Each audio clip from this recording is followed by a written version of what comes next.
Hi there, Anon, and welcome to Cool Bitcoin Bleep Sound. Yeah, that's right. It's called Cool Bitcoin Bleep Sound. This is episode 2, and as you can see, I have tried to do some green screen wizardry, which did not work out, but it's good to be green, I guess. And there's something playing here, and I should stop it. Let's see what's going on. Okay, so I changed the settings. Everything is fine now. I'm gonna present to you Wasabi 2.0 in its final testnet version. The original, the official version is going to be presented tomorrow, and I don't know, there might be various differences between the version that I have right here and the version that's going to get released tomorrow. There are disclaimers to be made because my podcast and my website are sponsored by Wasabi. But at the same time, this is not part of the sponsorship deal. I'm only doing it because I'm curious myself. I did download Wasabi 2.0 on day 1 when it was released on the testnet. It crashed a lot on my Mac, but it was most likely because I'm running one of these M1 processors, so they can be buggy when they emulate Intel software. But at the same time, I know that they improved a lot and they are ready for a full release tomorrow. And yeah, there is no financial incentive for me to present Wasabi 2.0 in, a good highlight to make it look nice and whatever. I'm gonna present it for what it is and what I can get from the GitHub repository. And it's going to be like a unique journey because I don't really know what to expect. I've tried the first version, but the one that I'm going to try today is the 5th version. And apparently it's more stable, and it's also on the Windows laptop that I'll be using. And the rationale behind this choice, this idea that I'm using a Windows laptop, is exactly that most people have one of these. They're not very concerned with, privacy and the stability of Linux. Maybe that they don't care much about Macs, so they're going to use Wasabi on Windows, so I'm gonna use a Windows laptop for this purpose. So I have made a disclaimer. I have explained to you what we're going to be doing. I also want to try something different since this is Cool Bitcoin Bleep Sound. I have a Trezor right here. It's the 2014 version of the Trezor, the OG hardware wallet. I'm gonna use it to see if it works with this testnet version of Wasabi wallet. I also have some testnet coins in a wallet, which I'm gonna try to recover. I'm not sure if it will work. If it doesn't, we're gonna try to withdraw from a faucet and then see if I can participate in some mixes. Let's hope that there are participants. If you want to join me as you're watching, you're invited to do so because you don't need to have any Bitcoin. You can get testnet Bitcoin from a faucet, or you can mine it or whatever, or you might already have it. I don't know what you're up to. That's the whole point. Privacy, anonymity, plausible deniability, and I don't know who you are or why you'd watch this in the first place. But it's interesting, and what Bitcoin needs to become truly sound money is privacy and fungibility, and this is a step in the right direction.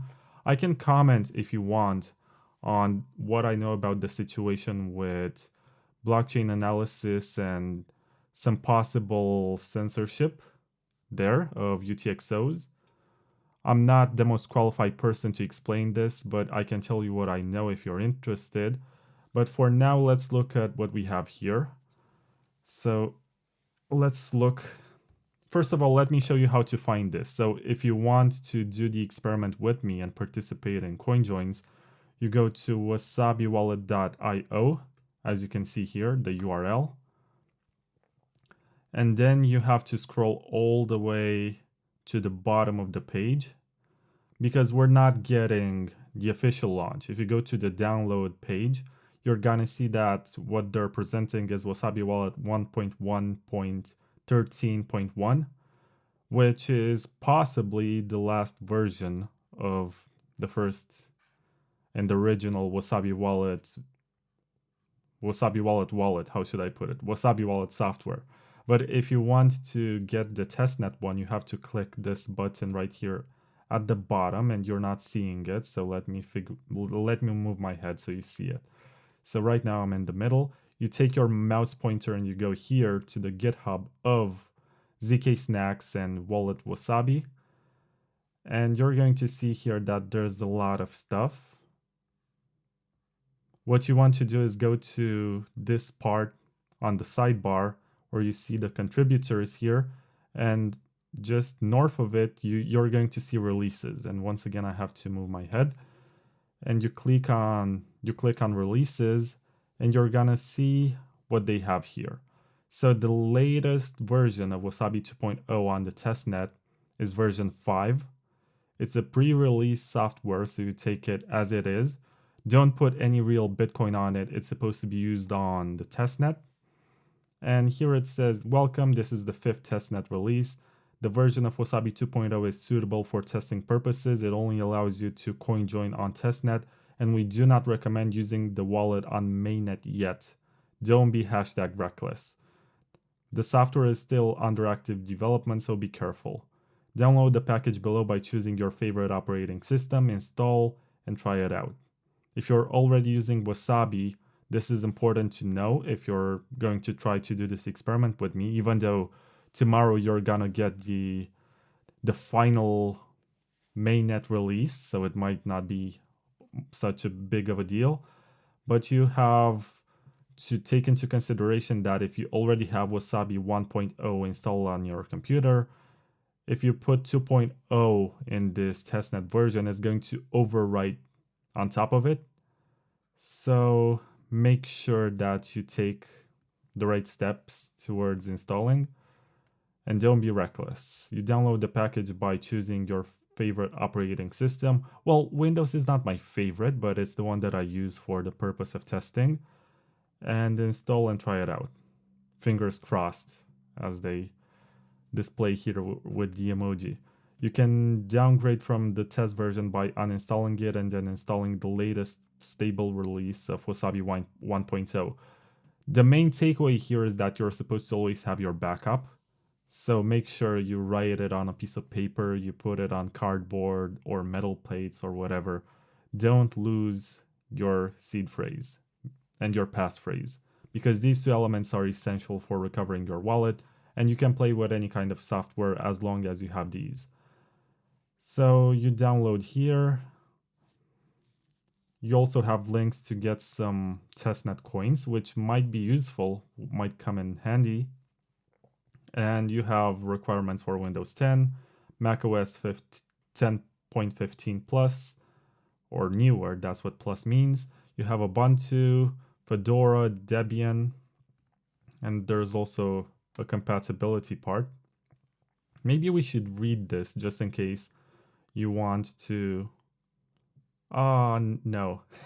Okay, so just in case you want to CoinJoin with me or follow the process, I'm going to show you the requirements here. So officially supported hardware wallets, you only get Coldcard and Ledger Nano. But the truth to be told, Coldcard uses PSBT, so you can use any hardware wallet that uses PSBT, such as Seed Signer, such as Spectre, such as Bowser, such as Kobo or Keystone. It doesn't matter. It's just that the interface will call them Coldcard, even though it's gonna be something else. But Wasabi doesn't really know because PSBT is a Bitcoin standard, so Wasabi will not be able to know what kind of hardware wallet you used to generate the PSBT file that's going to be used to sign the transaction. But I'm still gonna try this Trezor, because this Trezor is the OG hardware wallet. If you open your drawer, it's likely that you have one or two. If you take one of these telescopes and you look at the surface of the moon, it's likely that you're gonna find like a landfill of defective units of Trezor 1, even though they are very sturdy and seem to have worked. And I'm not gonna shill Trezor anymore because they're not paying me for this. But it's a good product, so I like it and I use it, and I'm gonna try to use it with Wasabi 2.0 because it used to work with Wasabi 1.0, so it should not be any worse, I guess. Hopefully. Let's see. Yeah, there's actually a section. So Trezor 1 and Trezor 2 are popular hardware wallets that Wasabi officially supported in the past. However, from April 2020 to June 2020, Trezor's new firmware releases introduced free backward compatible changes, which made us reassess our official support for the hardware wallet. Max Hilbrand, you're a dead man. I mean, okay, Max is the new CEO of Wasabi. He is the one who came up with the idea to integrate hardware wallets into Wasabi, and right now we get this announcement that Trezor doesn't work. I'm still gonna try to see what happens if I connect it to Wasabi. So nothing is gonna deter me in my way towards exploration. We can also see here before we get to where's the download link? See below. So which one is the download link here? We have the contributors and I guess here in the assets. And you have to look for the right file type. There is ARM64, there is Linux, there is Mac OS, there's Windows 7, which I guess is the one that I'm gonna get. And you have 64-bit. And yeah, I guess this is the one. This is the one that I'm gonna be using for the purpose of this presentation. I can see that there are also, I guess tar.gz is for Linux, and there's also DMG, which is for Mac, and there's the .db format, which is for Debian. So whatever floats your boat, whatever kind of computer you have, you find the correct version. And in our case, I have the Windows one, 86 megabytes. Let's go. Downloading. You're also going to get to see how it installs. So I guess it's an important part of the process, as far as I could tell, the user experience is very different. And I've only run version 1 of the testnet implementation of Wasabi 2.0. This is version 5, so it's likely that a lot has changed. This was first published 20 days ago. Wow. So there was enough time to test it. So let's open it. Wasabi wallet. Oh no, it just spread across all of these files. And where's the installer? I need to find the installer. The setup.exe or something. DLLs. So much stuff. Where's the executable? So we have language packs, we have, okay, Russian, we have a Tor folder. This is useful to figure out how it works. You have all of these DLLs. And what else? There should be like a wasabi.exe. So there's this one, Wasabi. Let's try it. Oh, I need to extract it. Okay. Show extracted files when complete. So it unfairly unarchived the files. I'm not sure what's the format here. So I did download this and it's .zip. Yeah, I'm supposed to unzip it, decompress it. You also get the source code here.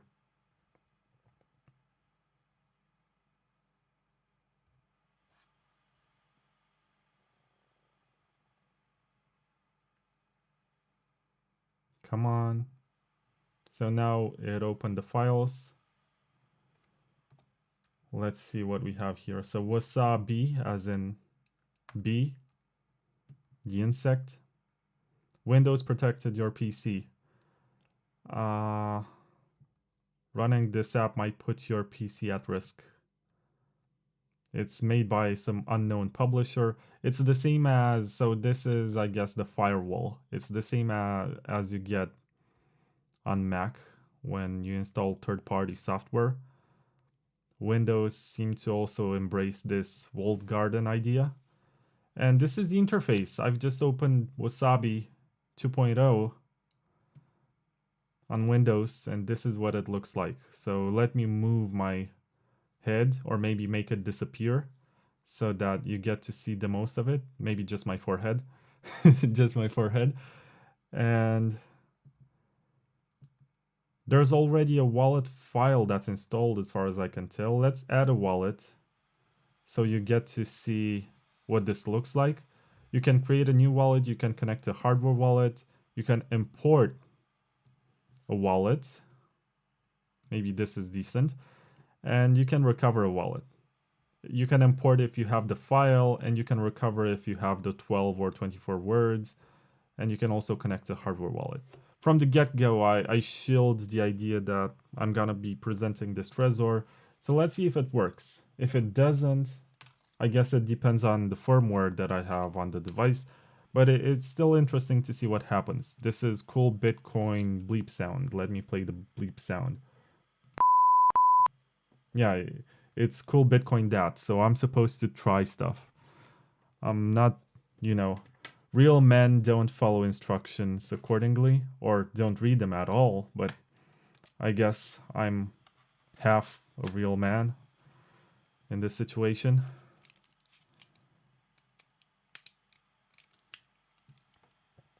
Trezor connected.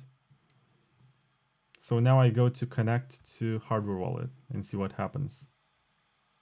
Wallet name. What's the Trezor backwards? It's ROZ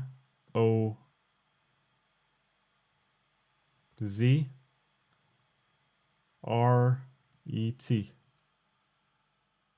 Rozert. It's like Robert with a Z. It's Rozert. I clicked continue. It's likely that it will not work because the instructions said it's not gonna work.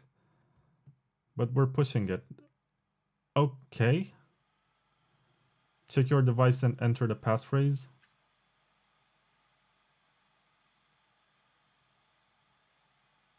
Rescan. Nothing's happening on the screen of the Trezor. I guess it's not being recognized. You can only use... So even though they have the shape of a ledger, a cold card, a Trezor, and I have no idea what this looks like, but the Trezor doesn't seem to work. There's nothing popping on the screen. I'm disappointed, but I'm not gonna get my cold card or whatever. I'm just gonna leave it as it is. Let's try to set up a new wallet, as if this is my first time using Wasabi 2.0. And I see that I also have a privacy mode here, which still makes no sense because there's nothing to hide right now. So let's create a new wallet. You can see the seed phrase, I don't care. Let's call it Robert, because, it used to be Rozert with the Trezor. Now let's get serious and call it Robert. Add a password. So essentially, this is not just the password, it's the passphrase. So you have to really take care of it and write it down. Let's make up some password.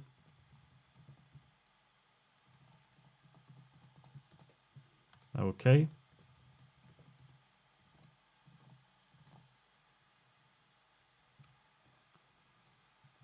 I have these words, you're not supposed to see them, but you're not gonna have any Bitcoin on it, so it's fine if you see it. I could hide the window or whatever, but you get 12 words. It's important for you to know that the default setup doesn't include 24, but 12 words, and they're part of the BIP39 dictionary. You write these down. I'm not sure if there's a verification. There is a verification, so I'm supposed to go back. I'm supposed to write these words down. But since there's not gonna be any Bitcoin, I'm gonna take a screenshot of this and then verify with the screenshot, so it's faster and you don't have to look at the whole situation. So let's see what we have here. So recovery word 4, that's afraid. FYI, never do this. Never, if you're gonna store Bitcoin in your wallet, never show anyone your words. This is just recklessness on the testnet. I don't have any testnet Bitcoins anyway in this wallet. I'm not gonna have any, but you know, be attentive out there. Pay attention because otherwise you're gonna get scammed and you're gonna lose all of your Bitcoin, and this is not reversible in any way. What is the 6th word? It's hazard. Afraid to improve the hazard. Continue. So this is the most important part that you get to choose when you create a wallet. Of course, the most important part is that you secure it and you have the backup and you have the passphrase and the 12 seed words. But how are you going to use Wasabi? And this is an important question that you have to answer at this step. It's something about which I have been warned, something with which I dealt the first time when I installed 2.0 version 1. It was like 2 months ago. And you can choose to minimize costs. This is for savers. You only participate in CoinJoins during the cheapest part of the week. So maybe you keep the wallet open on Sundays when the mempool is empty. And that's only, maybe you don't have a lot of Bitcoin. Maybe you don't care to participate in a lot of rounds. You pick this one and you're not gonna pay a lot in fees. You can maximize the speed, and this is for speed and convenience. You can maximize the privacy. This is if you're paranoid and it optimizes for privacy at all costs. It means that you're gonna do more CoinJoin rounds all the time. So there's gonna be a lot of obfuscation on your UTXOs. It's gonna be very hard to determine where it comes from and where it goes. That's the whole point of getting Bitcoin privacy on the open ledger.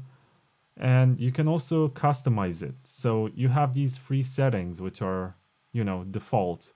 When I listened to an interview with Nopara, who is the creator of Wasabi, he said that he sought to create something for 2.0 that even grandmas or Peter McCormack can use. Those were his words. I'm not making this up. Go look. It's on their YouTube channel. So you have these free options. I guess most Bitcoiners are gonna go for minimized costs because maybe you're not very much interested in doing a lot of CoinJoins. You just do it maybe because you withdraw from exchanges and you want to hodl as much as you can, and maybe one CoinJoin on Sunday is not excessive. It's enough for you to get enough privacy. I'm not sure what maximize speed is about, but maximize privacy, this is for the guy who is very much concerned with being traced and having his UTXOs watched by blockchain analysis. So if you're paranoid and stuff, this is the one that you're going to choose. But you can also customize. So you can allow the wallet to automatically start a CoinJoin, which is interesting, as in you keep the wallet open in the background and it's gonna join rounds for yourself. You're not, unlike the first version where you needed 0.1 BTC, which is a lot of money, but during this bear market, that's like $2,000, but it's still too much for most people. In the first version, you would voluntarily join when you wanted. But in this one, it's gonna be a lot harder because it's gonna be a lot harder for people to track your CoinJoins because it's gonna happen automatically even when you're not paying attention. You just have to keep your computer open, you keep Wasabi running in the background, and it's gonna CoinJoin for you. It's gonna join lots of rounds. You're not gonna recognize your own Bitcoin. You're not gonna know where it comes from or where it went. And you can set a score target for anonymity. This means during one round, how many times do you want your coins to be mixed? If it's something along the way of maybe 10, this is pretty light.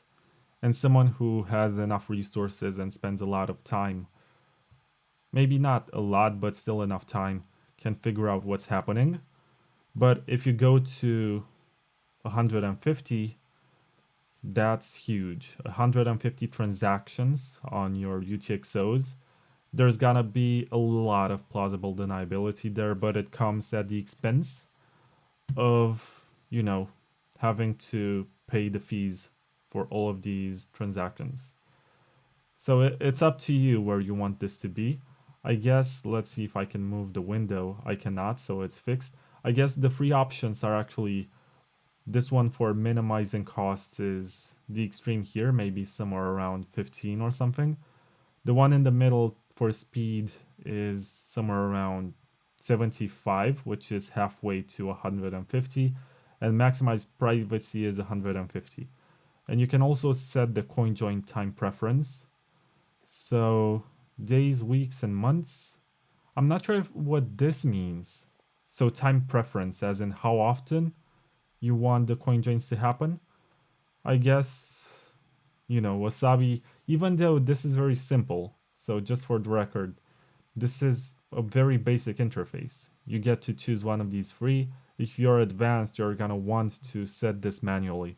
But there's still not enough information about what you're choosing. You still don't know.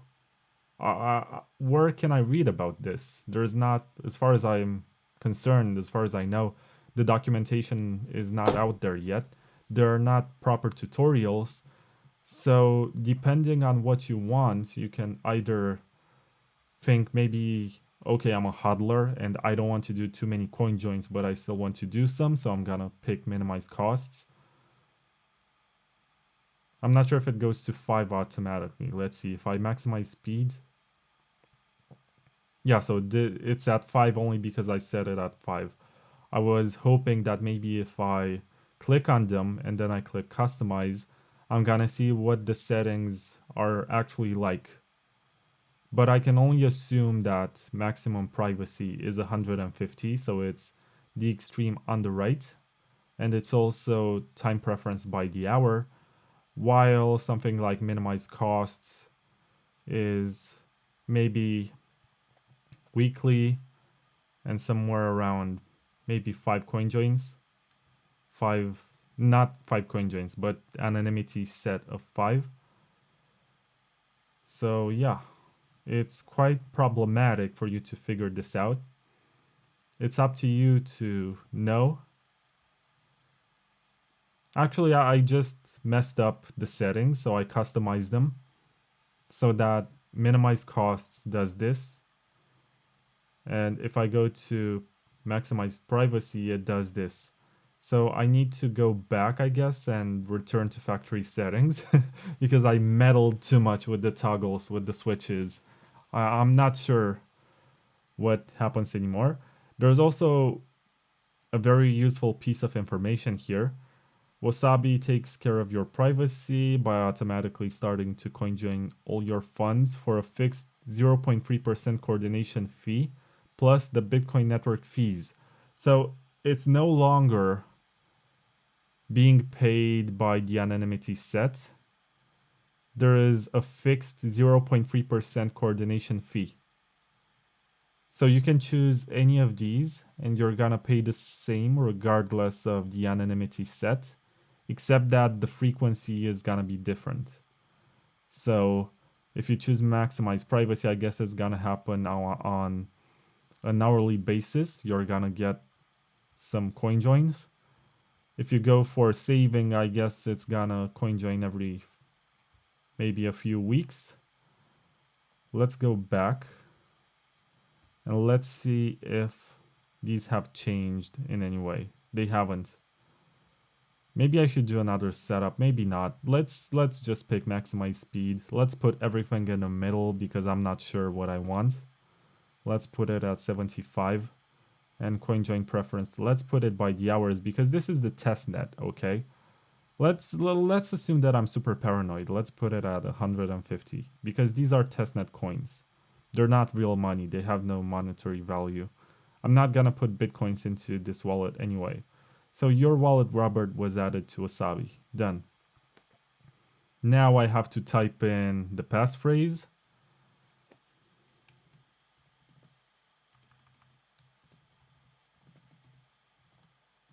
For a moment, I was afraid I forgot it because I made it up on the spot. It's not one of my usual passwords. So to continue using Wasabi, please accept the terms and conditions. Let's see what these are. So the Wasabi team is committed to be fully transparent to its users, from its source code to the legal aspects of its services. The purpose of Wasabi is to provide privacy for its users' Bitcoin transactions. This means that with the use of the wallet, we would like to enable the users to make Bitcoin payments in such a way that their spending history, wallet balances are not visible to the receiving party. This does not necessarily mean that the user stays anonymous, since the receiving party might have to identify the sending party. This is fair. Our goal is to minimize the unintentional leaking or disclosure of private financial information to third parties and to the receiver of any transaction resulting from the use of the Wasabi wallet. The protection of your privacy and protection of your personal data is our highest priority, which also defines the essence of our services. One instance of the Wasabi Wallet CoinJoin coordinating server is operated by a legal entity, ZK Snacks Ltd.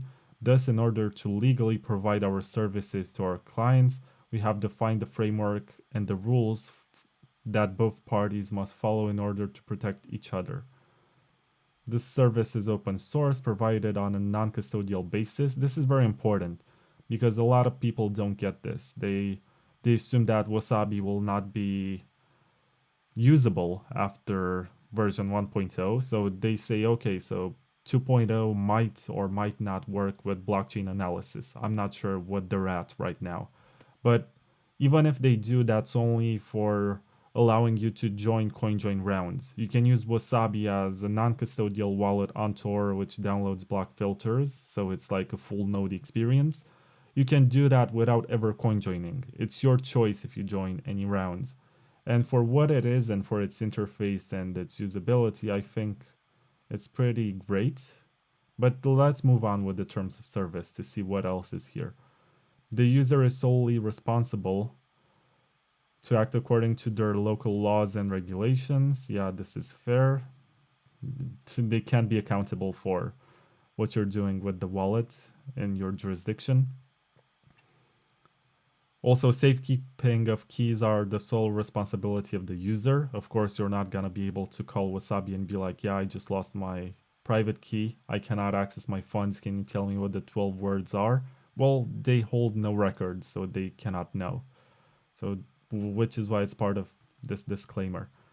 The user is solely, okay, I read this. We do not store any personally identifiable information. Moreover, our trustless software architecture prevents us from gathering this information in the first place. It's on top of Tor, so they cannot know who you are. Before you even connect to their servers, you get all of this mixing of IP addresses and routing, which is specific to Tor, so they're not going to know who you are. That's another myth that needs to be busted, as some people on Twitter implied that if there's any blockchain analysis involved, there's also going to be registration with ID. That can't happen. And if it happens, I'm gonna stop supporting them in the first moment. But let's keep on reading what it says. A transaction fee is only charged by the service provider for CoinJoin transactions. We only provide written support and never ask for recovery words, passwords, or similar security critical information. This is fair. The services are provided between remote parties, and therefore these terms and conditions cannot be individually negotiated with clients. This document will help each of our clients to understand exactly the terms and conditions under which we can provide our services. We recommend you to first learn the basics of Bitcoin before starting to use our services. Please read below terms and conditions carefully by clicking agree or by accessing or downloading our software as defined below. You agree to be bound by these terms and all terms incorporated by reference. Terms and conditions, you're accepting these terms. General provision, scope. This binding agreement is between ZK Snacks, blah blah blah, agents, employees, licensors. This is standard lawyer stuff. And the persons, or entity, you or your, of course, pronouns in bio. using the services as defined below.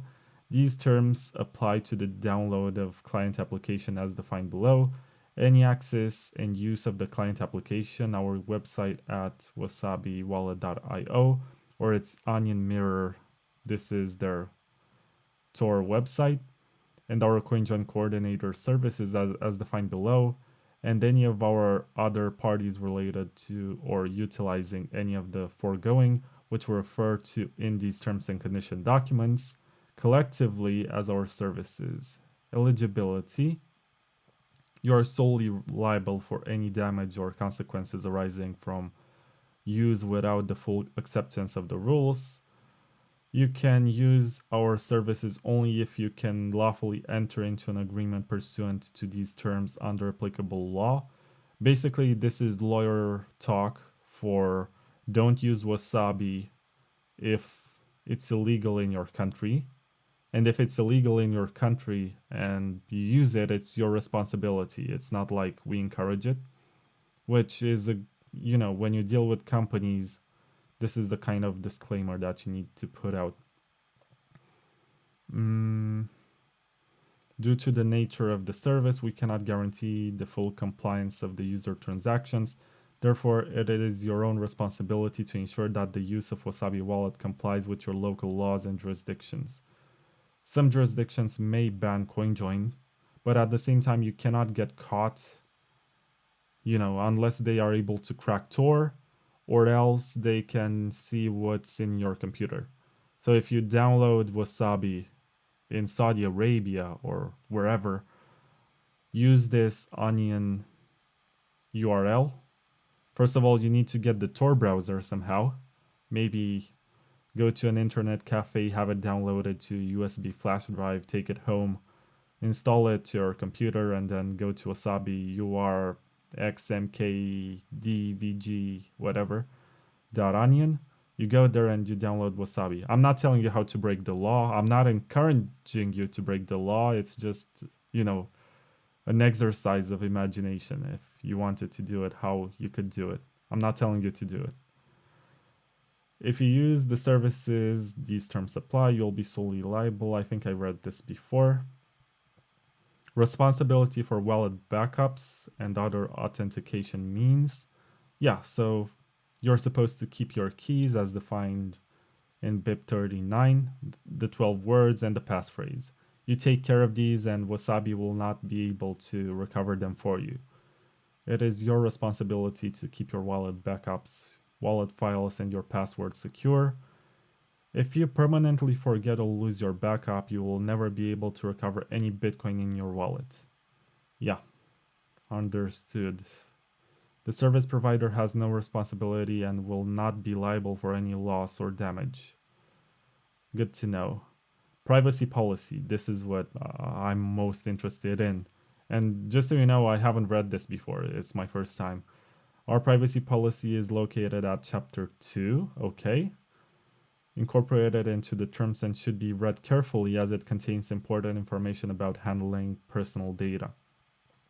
Changes to these terms, yeah, we make changes, including when there are changes to our services, technology, or any law or regulation to which we are subject and or for any other reason. Of course, they can change the terms and conditions, so when you install a new version, just take a look to see if something has changed. Lawyer up, man. Like, don't trust verify. Even, don't trust verify is not all about the code, it's also about verifying lawyer stuff. If you don't trust that the agreement, the license is fair, don't use the software. So always pay attention. I guess I'm gonna get the boot from Wasabi for this. Let me open the live stream to see if there are any comments. As far as I can see, there are none. Let's move on. I know this is boring, but this is... I guess it's boring Bitcoin shit, but let's go through this because nobody else will. I don't think anyone else on the internet is gonna have the patience to go on live stream and look through the legal documents. And it seems like we are like 20% in. So we have services for CoinJoin coordination, description, how it works, fees. You pay Bitcoin network charge and transaction fees for CoinJoin Bitcoin transactions. So you pay two fees, one to Wasabi and one to the Bitcoin network whenever you CoinJoin. The transaction fee charged by the service provider is 0.003 multiplied by the number of users in each round or transaction you initiate. It was 0.3%, not per round. It was a fixed rate for participating CoinJoins, regardless of the number of rounds. So maybe that this is not updated. I don't know. I'm gonna ask them. There is this change. Maybe that they pasted this part from Wasabi 1.0 and did not update it. I'm gonna have to ask them. You are providing unspent transaction outputs in a way that the final CoinJoin transaction would result in a change output back to you that is smaller or equal to 1% of the denomination of the CoinJoin round. In this rare case, a change output will not be generated to gain an edge on privacy. Instead, the value of the change output will be added to the fees charged by the service provider after the round. So this is a technicality that's being used to avoid doxing you with the change. So expect to have this smaller than or equal to 1% denomination fee. You know, privacy is not very affordable. So if you want to get this right, you have to not make compromises, even if you have to cost people more money. So I got a message from Mircha. He says, it's not boring, Vlad. It's just very late and there's waking up to do in the morning. Sorry. So let's get to the next part.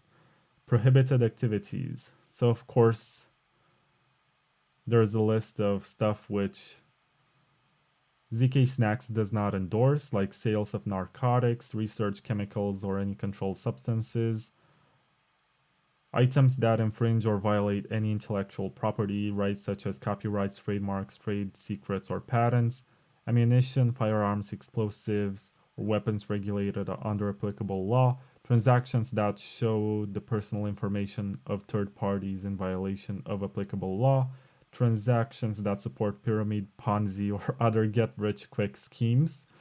So if you stole money from BitConnect, don't come to Wasabi, please, because they cannot know. I mean, they might figure it out with, I guess this is, so is it really? So this might be what blockchain analysis or their collaboration with some sort of blockchain analysis company will restrict in their CoinJoins. I'm not sure if it says very clearly in here. Maybe that I'm just making assumptions. Maybe it's just a legal disclaimer. But this might be the list of stuff that's illegal and that will not be accepted to join CoinJoin rounds. I'm not very sure, but we're gonna keep on reading to see what else we find. So just so you know, if this is, what did I do? If this is part of the collaboration with blockchain analysis, if you sold drugs, if you bought, you know, illegally intellectual property stuff, or if you pirated, I guess, if you sold firearms or explosives, you know, if you're Roger Ver and you kept fireworks under your bed, and if you exposed private information, like bought stuff on the dark web about people, like KYC information, or got involved in Ponzi schemes, or provide credit repair or debt settlement services, or explicit sexual content, or money laundering, or any support thereof. I'm actually curious about explicit sexual content and ammunition, firearms, explosives, and even trademarks. I mean, this is very relative. I guess this is just a disclaimer, and I'm just projecting that it might have anything to do with blockchain analysis. because it's not very nuanced or specific. It doesn't detail anything, it's just general. In most jurisdictions, these are banned, but in some, they are legal, like narcotics or whatever.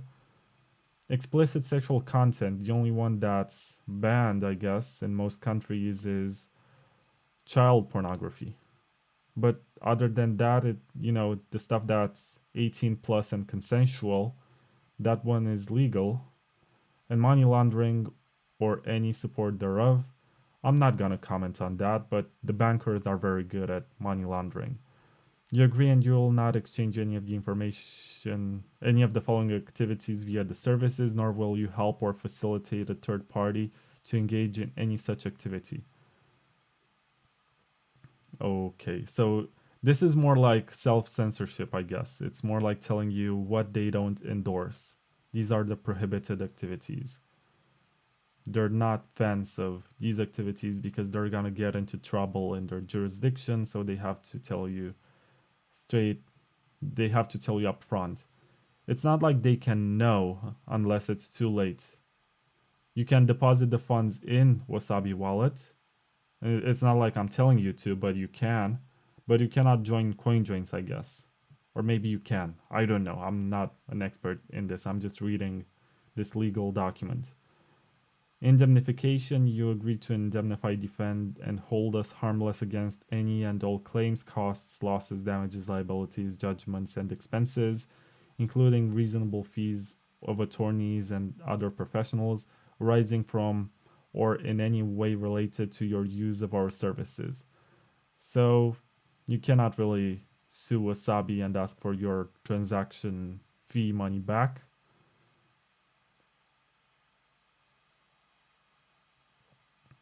Hold us harmless against any and all claims, costs, losses, damages, and liabilities. So yeah, you have to know that. Ownership of intellectual property rights. Their materials. We grant you a limited, non-exclusive, revocable, royalty-free, non-transferable, and non-sublicensable license. Sublicensable license. That's quite, it's hard to pronounce. Non-sublicensable license to access and use the materials for your services. Any feedback or similar content, we'll submit. Okay, so much lawyer stuff. The software included with the service is open source and under the MIT license and includes the following. This is a description of the MIT license. You can use it for whatever purpose you want. You can even fork it and start your own Wasabi. Disclaimer and warranties. Provided as is, no warranty of any kind.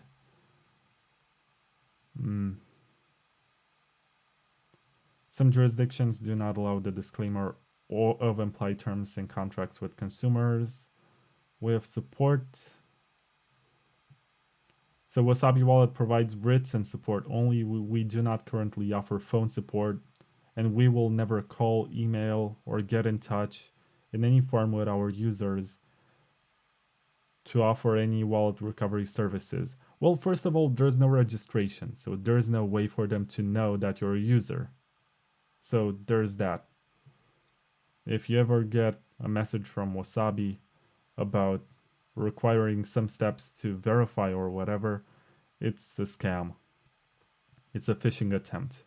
Please be safe and guard your wallet information and funds. If you see any signs of abuse in this regard, please let us know at one of the contacts listed in the end of this document. Limitation of liability. Allocation of risk between parties. Okay, this is more lawyer stuff.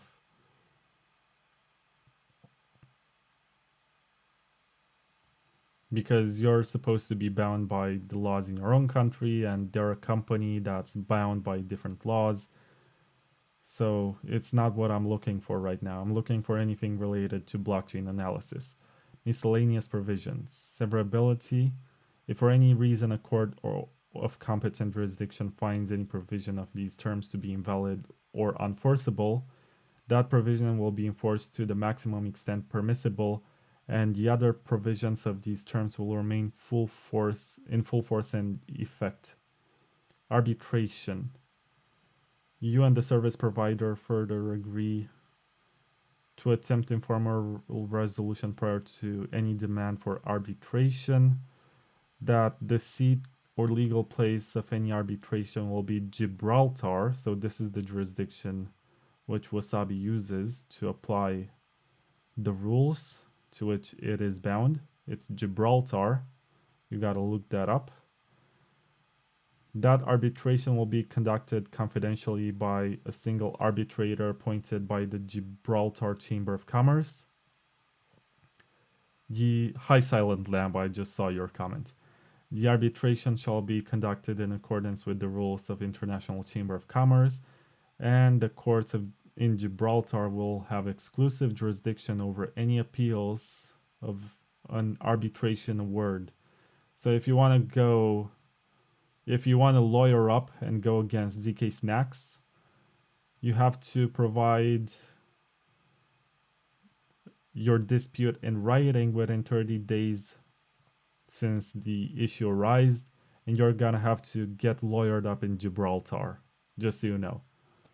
Not sure if this is going to help you in any way, the fact that you know this, but I read the terms and conditions, so I feel like this show, even though it's called, so let me play the sound again. It's called Cool Bitcoin, but at the same time, it's more about verification.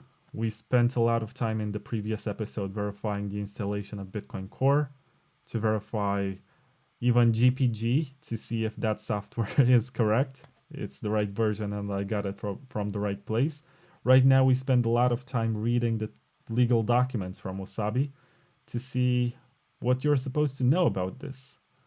And you get to see everything. You can also install the wallet on your own, so you can read this by yourself. I'm not sure if this is available online anywhere. So about governing law and jurisdiction, it's still Gibraltar. No waiver. Assignment.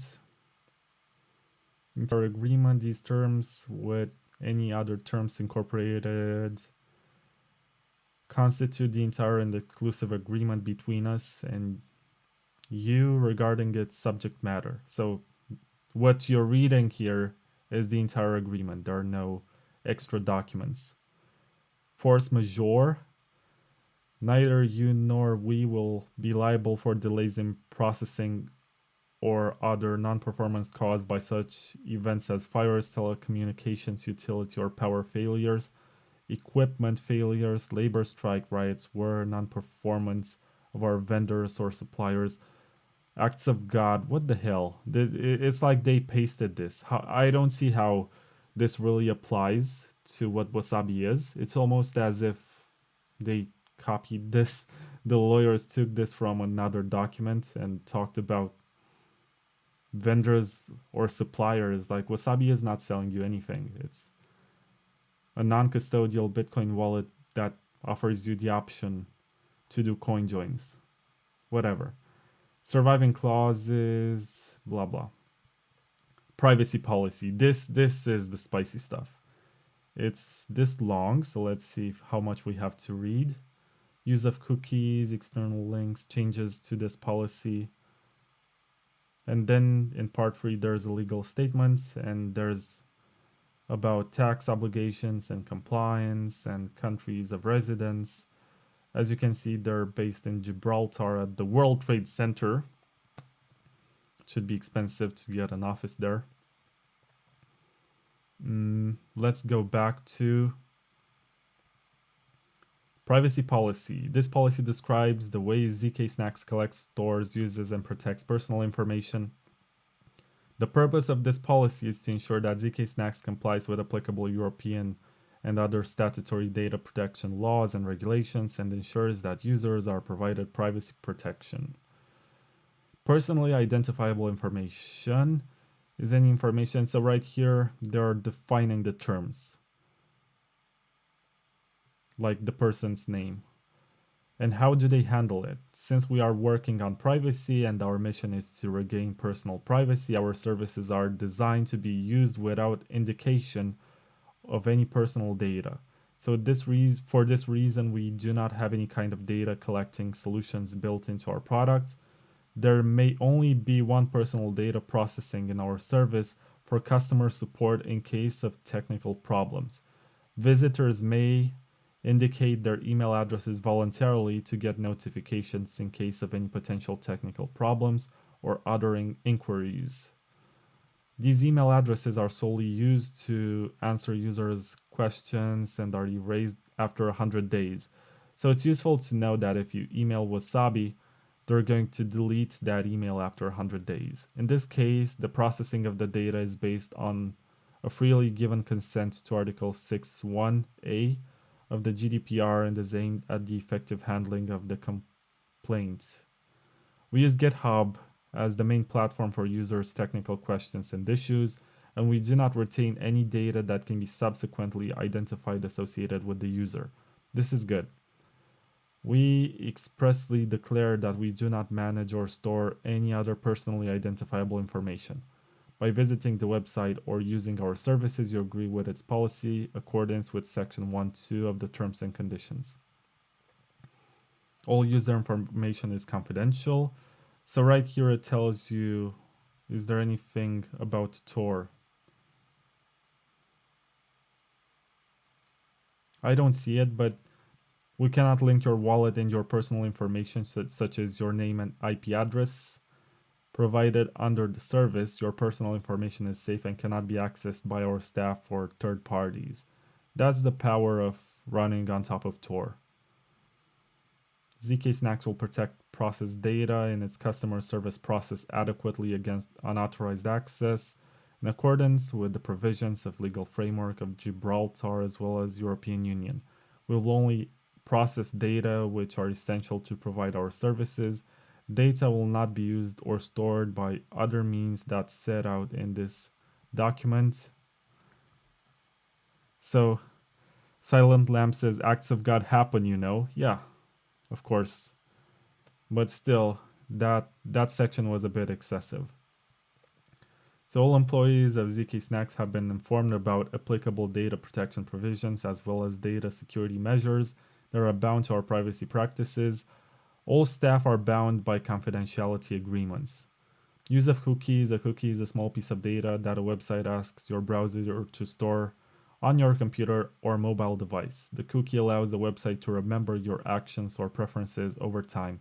We expressly declare that we do not use cookies, so thank you. External links, social media plugins.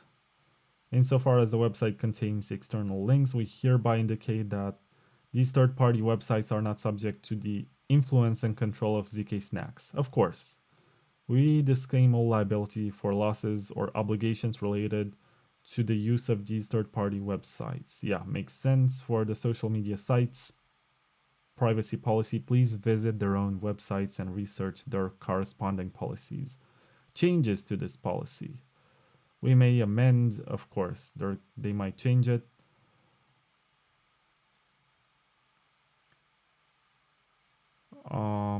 If the revised version will be effective at the time we post it. In addition, if the revised version includes any substantial changes to the manner in which your personal information will be processed, we'll provide you with 30 days prior notice by posting notification of the change on the privacy policy area of our website. So this is mostly about the website, doesn't have much to do with the wallet. If you would like to ask questions concerning ZK Snacks privacy policy, or if you would like to exercise your right of information, rectification, or deletion, please send us a written request outlining your desire to legal@zksnacks.com. Well, there's not much for you to demand to delete because they don't know who you are. And by sending them the email, I mean, you're basically telling them, yeah, I'm the guy who downloaded the wallet and used it and has this email address, and I'm not sure if that helps. Legal statement of Wasabi wallet. So they only support behavior that is legally acceptable by Gibraltarian and international legal standards and strictly rejects all kinds of illegal activities. But they don't know who you are and they don't know with whom you're transacting.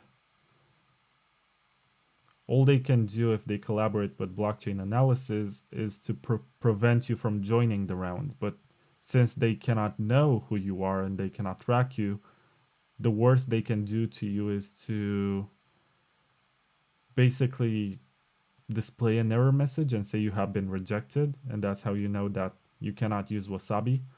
And maybe that blockchain analysis is gonna know that there was an attempt to spend these coins, but they're not going to know who you are. So you need to be careful. And if you want to coin swap it or CoinJoin it or whatever, you're gonna have to use a different coordinator because you can use Wasabi with different coordinators. This is just the ZK Snacks one that rejects you, or you're gonna have to use a different service like Join Market or whatever. Because Join Market is a protocol and not a company, so they are not bound by the same rules. The investment in Bitcoin can lead to loss of money over shorter or even longer periods of time. No shit, Sherlock. Like, have you seen the markets lately? But you know, one BTC is one BTC. So if you're not selling, I guess you're good. But this is not financial advice. Compliance with tax obligations. The users of the wallet are solely responsible to determine what, if any, taxes apply to their Bitcoin transactions. Of course, it's your responsibility. ZK Snacks, which has the HQ here, has no idea about this. So as far as I can tell, I basically read more than half of this legal document, but it was last updated in 2020. So it's been 2 years since this was updated. So tomorrow, when the other version launches, we might see some changes. At least you get some information about what Wasabi is and how it works. So there's that. With what I read, I agree and I continue because I'm a Bitcoiner. I don't trust and I verify. And I see that it's downloading and processing Bitcoin network data. Wasabi does this without any third party knowing about your balance and financial activity. This process may take some time depending on the size of your wallet. What do you mean size of your wallet? It's kind of vague. As in data, or it makes no sense depending on how much Bitcoin you have, but it makes sense if you received older transactions and you need to download earlier blocks or whatever. But it says it's gonna take 6 minutes to do a complete sync. What's doing right now is downloading block filters. It's a lot like Neutrino. Neutrino is a technology which was developed for Lightning wallets, and it basically allows you to have the full node experience in a few minutes. It's a replacement for the full node for light clients. And as far as I know, Wasabi has their own implementation of the technology. And this is what tells it apart from Samurai, for example. In Samurai, by default, when you install the wallet on your phone, or when you put it on your MyNode or your Umbrel or whatever, by default, it's going to know your... I mean, if you put it... Sorry, I presented the wrong argument. If you download it on your phone without your full node, then you're basically giving the company behind Samurai access to your XPub, and your XPub has your complete public key with all the addresses that you have generated so far and you'll generate, and the information about your balances and the the addresses from which you receive funds and the addresses to which you send funds. So it's kind of pointless to do coin joins when basically you must trust that the wallet provider is honest. You must always connect to your full node, and Wasabi does this by default. If you want to do that with Samurai, you have to run a dojo, or you must run one of these full node implementations such as MyNode BTC or what's the other one? Umbrel, I guess. I'm not sure if the others are using Samurai. I know that Raspberry Blitz, which I use, has Join Market, but I'm not sure about the other ones. But with Wasabi, you have this initial sync, I guess. It's fair to call it an initial sync, where it downloads some information so that you will never have to trust somebody else's server or full node. It's like running your own, but it's very light. It doesn't take much time to sync. And I remember this was kind of a big debate in 2018 when Neutrino was announced, and there were people like Giacomo Zucco, who was very much against Neutrino, also Francis Pulio. They said it's way too good and it might lead to people not running full nodes anymore. It was not the case, so their concerns were a bit excessive. I guess only mobile wallets and Wasabi right now are using Neutrino. Most wallets connect to your full node, but then again, most of them are SPV, which means simple payment verification, which entails that you're connecting to somebody else's node. Because in Bitcoin, if you're not using your own node, then you're using somebody else's. And for reasons which concern your own privacy and your own sovereignty, it's better to not let somebody else have information about your transactions. So run a node. In the previous video of Cool Bitcoin, let me play the bleep sound once again. So Cool Bitcoin, you could see how I synced a node on Bitcoin Core on this Windows computer. And it took me about 24 hours to complete the sync. And I also got to verify this stuff. While this is loading, I want to show you something else that's cool. So if you remember, if you were watching the previous episode, then you saw that I could not verify some stuff from the Bitcoin Core website. So I was here. I went to Bitcoin Core 23.0. No, where is it? It's in download. And here you have the verification process. And you go to Windows verification instructions. And I was able to go through this to verify that the software I downloaded is the correct one, but I was not able to verify the PGP signatures to be sure that the software that I downloaded was signed by the real core developers. And this was the issue. And as far as I can see, they have fixed it. So I'm a Bitcoin Core developer right now. Just kidding. I'm like a contributor to the website. But if you look for Bitcoin Core on GitHub,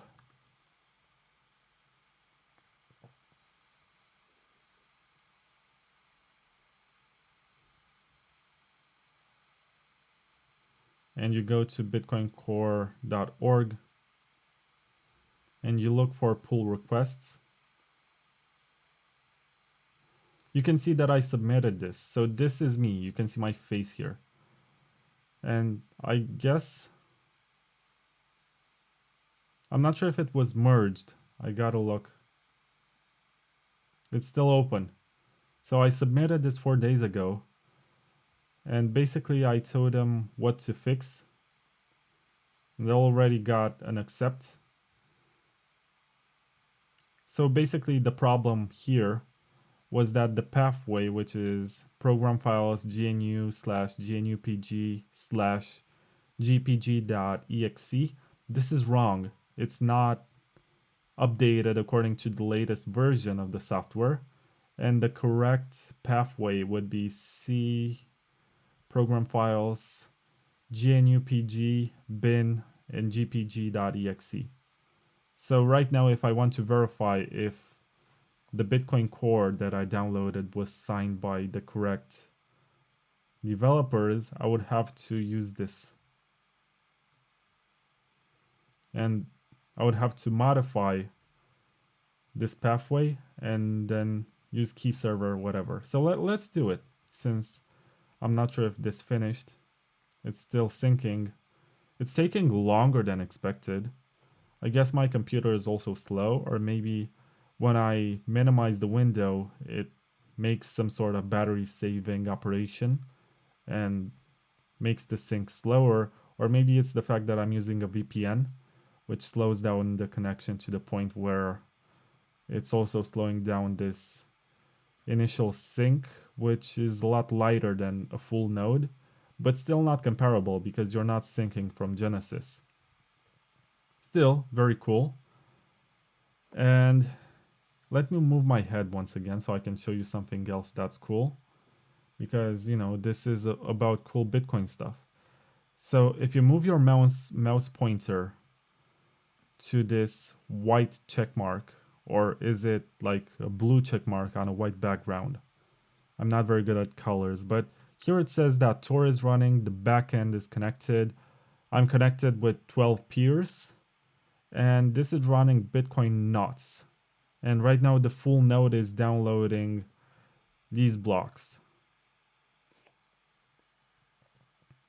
The number of blocks that's here is like 1,999,973, but these are only block headers. It's only information about the transaction. You're not also validating the blocks themselves. That's the main difference. So while this is taking some time, and as you can see, it's 1:25 a.m. where I live, but I'm vivacious. I enjoy doing this. So there's one person watching right now on YouTube. Thank you, guy who's watching. I appreciate that you're interested in this. So just for the record, I spent a lot of time looking at the terms of service for Wasabi, and I was hoping that they would be the same ones for Wasabi 2.0, but they're not updated. So there's that. Now, what I want to do is to open terminal, not terminal, it's command prompt. And basically what I have to do right now is copy this. This is correct pathway for GPG. Pandora, or I think that's what it's called, or Cleopatra or something. I think it's Cleopatra. So that one is the graphical user interface for GPG. This one, Cleopatra. But what I need is gpg.exe, which is the command line version. Cleopatra is graphical, gpg.exe is command line. And I type this here. And also I have to take this part, key server keys. And I copy this. And I paste it here.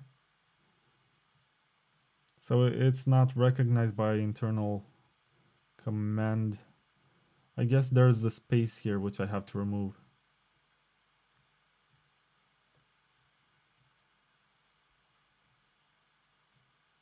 Or no, wait.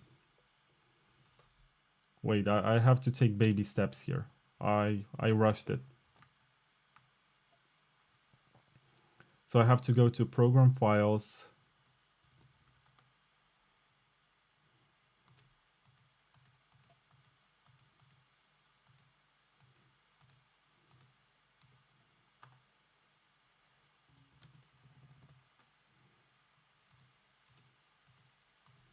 I have to search for my computer or whatever.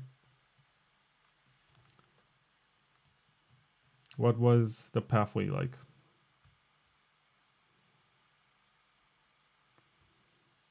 Yeah, I have to go back.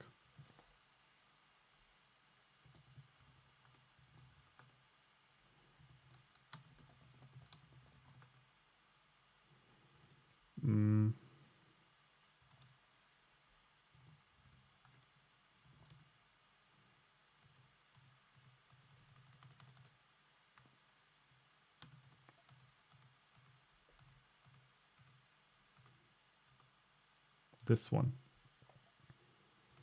And now it's GNUPG.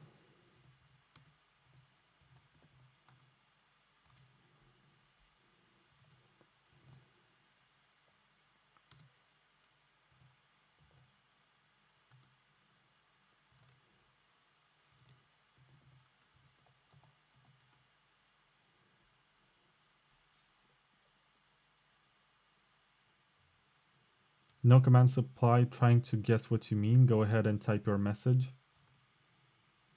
Let's see if this works.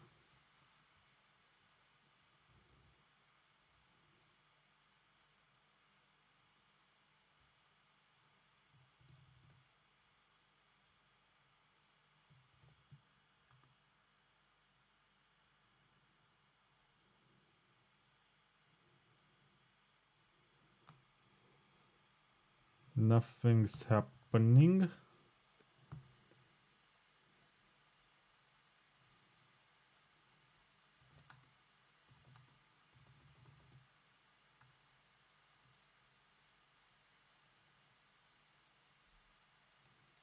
Type my message. Verify GPG. Nothing.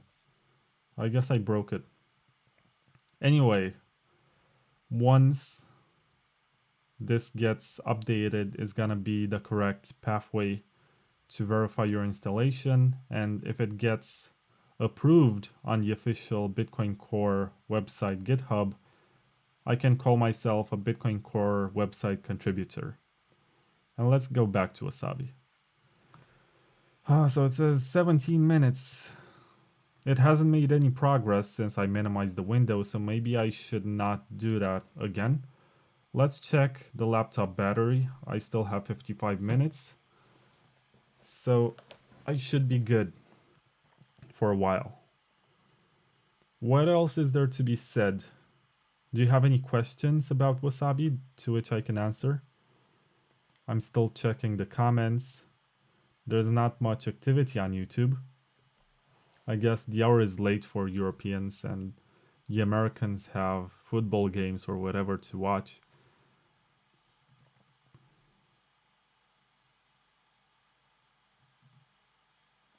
There is nobody watching on Twitter, at least not the live video. Let me retweet it just in case someone is interested to figure out how this works. There are no comments.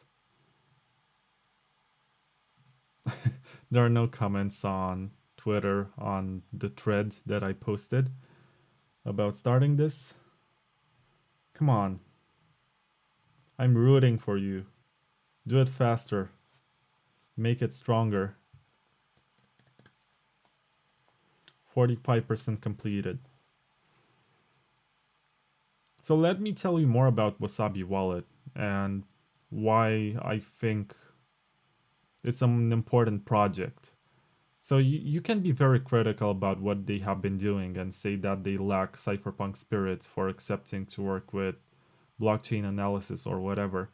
But before I get to that point and I approach it, I just want to tell you that they invested so much money in privacy research. And that's not common to find in this space. There isn't much, how should I put it? Not many people are willing to invest into Bitcoin privacy. Some of them are fearful in terms of affecting the transparency of the open ledger. Everyone seems to have like skin in the game to tracking transactions. Institutions, they want everything to be traceable just in case they get hacked so that they can retrieve the funds. A lot of people hate the idea of CoinJoins. But, you know, if you can make them accessible and make them so common that even your grandma can use them, as Nopara said, I guess that can be one situation where they have no choice but to accept them. So we need easy interfaces for CoinJoins. And we need more people to figure out, okay, you withdrew some coins from maybe Coinbase or maybe FTX or maybe Kraken or Binance or whatever. In many jurisdictions, they are forced to work with a form of blockchain analysis so that they know where you're sending your coins afterwards. That doesn't have to be the norm. You don't have to comply with that. You can opt out by running a few rounds of CoinJoins with your UTXOs. And after that, if you're careful with what you're doing, they're not going to know it's you. But you maybe deposit the same money later at a different exchange. And it's likely that they're going to ask you, where did you get it from? And you're going to be like, yeah, I bought it on some other exchange. And maybe that in between you're making other transactions with peer-to-peer parties that don't care about your coin joins. That's ideal because they're not going to know where you got your money from. It's not going to be associated with your name from the KYC exchange. So the KYC exchange will not know. There are lots of benefits there. So we have to think beyond this shadowy supercoder, privacy advocate kind of situation. Because CoinJoins are not only about people who are mad about privacy and don't want to leave any information on the internet. Therefore, everyone who uses Bitcoin and doesn't want anyone else to know, or not anyone else, they can selectively reveal who knows. But they don't want exchanges, they don't want their neighbors, they don't want their family members, they don't want their spouses, anyone else who might have information about UTXOs. They don't want them to know anything about it. And they want to make it as hard as possible to figure out. Difficult enough even for blockchain analysis companies to figure out. And there's this, how should I put it, confusion, which makes sense if you ask me. Like, people don't know what does it entail, or why does it make sense to have any kind of blockchain analysis being on payroll to do some work for you, while at the same time you produce something that's supposed to bypass blockchain analysis. And the answer is that the service that Wasabi, so once again, they're just the sponsor of my podcast. They might as well drop me tomorrow and they're not going to be the sponsor of my podcast anymore. So I'm not getting paid to say this. This was not part of the deal. This series is just something extra that I'm doing because I like to do cool Bitcoin stuff. And yeah, this is my disclaimer about it. But they get the blockchain analysis company only to select who participates in their CoinJoin rounds. And this only happens because all the developers of Wasabi are public and you can see them here. And they are kind of afraid at this point that they might be targeted in some shape or form. So they're trying to be cautious, right?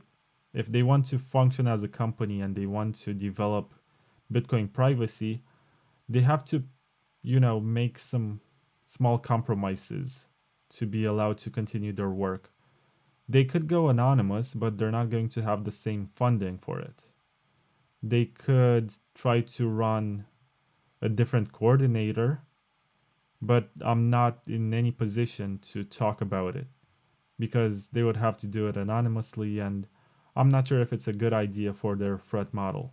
But if you're Jose, for example, or you are Jumar Makato, or you're Lucas Ontivero, who was also on the Bitcoin Takeover podcast last season, you have a family to take care of, and you are a developer of privacy tools, but at the same time, you don't want to be targeted by people who are angry because reasons. You don't want governments to hold them liable for stuff that, for the ways in which the users use Wasabi. And the only way in which they could please the regulators, I guess, was to restrict like the worst kind of people from joining transactions. And I guess they have a better explanation for it, but this is what I could gather from my personal discussions with them. And they just wanted to be able to continue their work.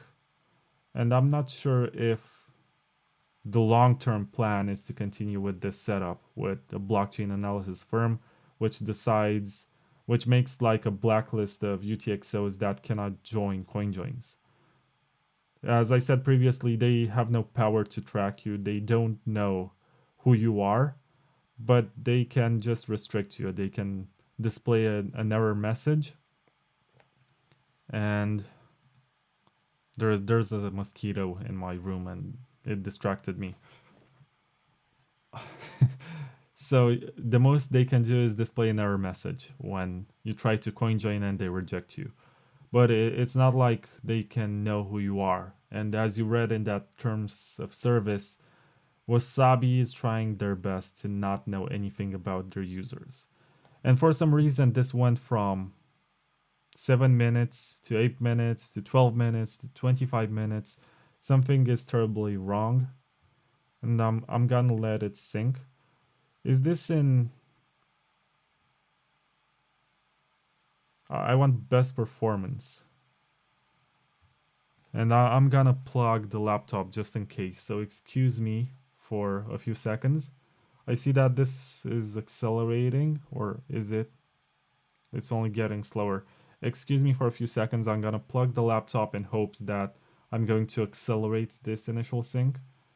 Last time I checked it, it was not this slow, but I hope that in like 10 minutes we get to do a CoinJoin so I can show you how the wallet works. So just a minute.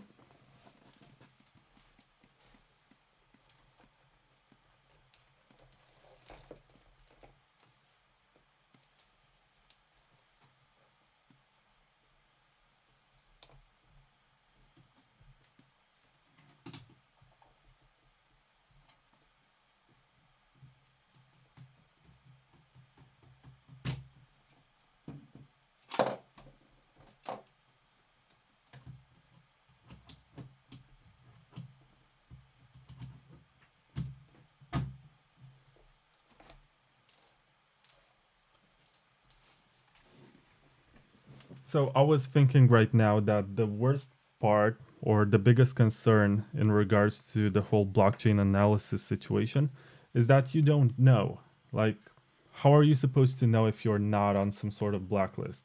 Of course, you can be a very honest person and only make legal Bitcoin transactions, but you don't know where you got it from.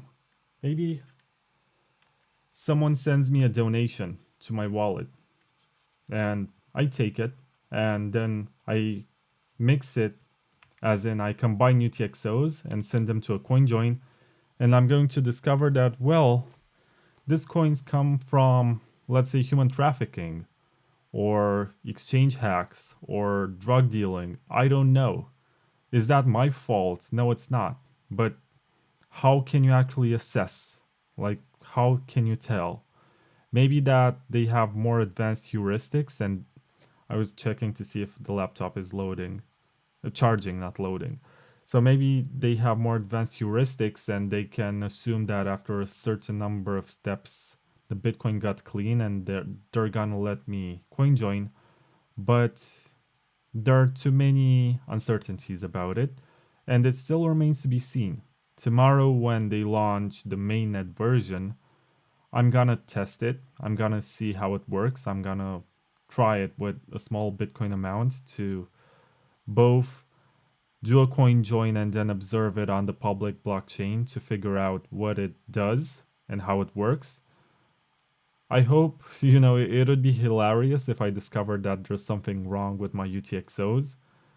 But there is so much I don't know, and I don't want to speak on behalf of the Wasabi team, of which I'm not a part. And that's all I can say as of now. Once again, what I like about them is that they invested so much money in privacy development and they came up with this Wabi-Sabi protocol, which is at the foundation of Wasabi 2.0. And supposedly it's the most advanced CoinJoin mechanism ever seen. It's more block space efficient, it's more scalable, it's faster, it enables continuous transactions, it doesn't require zero point 0.1 BTC anymore, you can use small denominations, and the outputs are going to have various sizes. So it's gonna be a lot harder to figure out that something came out of a Wasabi CoinJoin, specifically because you're not going to have outputs of equal sizes. You're gonna be able to see that some sort of CoinJoin happened, but you're not gonna be sure the whole time. Maybe you can trace it back to the coordinator. So I guess there are ways in which you can do some analysis. But the more people do this and the more people use privacy, the more normalized it becomes. And if it becomes normalized, I guess that's the situation for which we are aiming. If we want to make Bitcoin work as money, we want to eliminate any kind of discrimination between UTXOs. As of right now, in the case of Bitcoin, there's a lot of censorship that you can do. If you're running, for example, a miner, you can choose not to include certain transactions into the block. If you're running a full node, you can choose not to validate SegWit transactions or taproot transactions, or choose to basically you set your own rules. But this only means that there is rejection and there's censorship in some cases, and you never know who's going to accept it and who's going to reject it. Part of the beauty of it is that if a lot of people reject a transaction from getting included into a block, there's always a miner who wants to collect your fee because there's this financial incentive. So if we get to that kind of situation, and I have a lot of concerns about the USA trying to over-regulate Bitcoin mining and making rules. Like I remember there was Marapool, which was defended by Michael Saylor many times in the past. But they were the ones who blacklisted some addresses and UTXOs and said that they're not going to include their transactions into blocks, and they got a lot of backlash from the community. I guess some of these addresses, for example, were from Iran, which is a nation under embargo from the United States of America. So, since they are an American mining pool, they try to comply with the laws of the land, but against the principles of how Bitcoin works. It's very delicate, but the game theory and the decentralization makes sure that if someone decides to censor your transaction, there's gonna be someone else who accepts it. And that's how there is movement forward, and Bitcoin is going to remain a free money system as long as there is at least one free country which allows mining. If there is at least one island where you can put some mining operations and participate into generating blocks and putting transactions into blocks, then yeah, there's gonna be freedom as long as there is at least one free jurisdiction. Right now, there are not many restrictions, but there are many threats of restrictions, and there's a lot that we don't know. But the game theory also makes them pay more attention and be more cautious. So I'm not sure what's going on here because it hasn't improved. It only seems to take longer. I suppose that this is some sort of Tor problem. So I'm gonna try to close it and open it once again. No, it was here.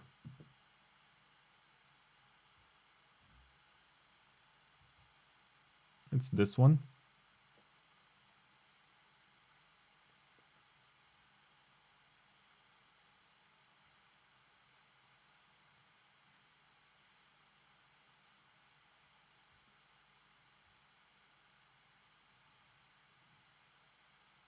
Please.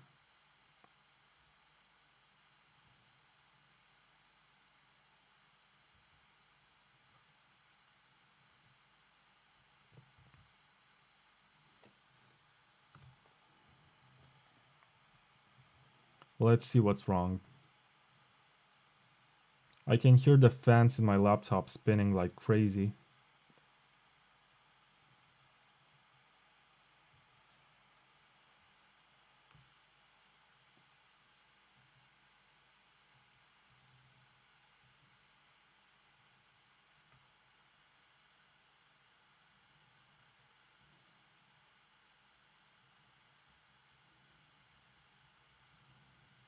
But I don't see Wasabi here.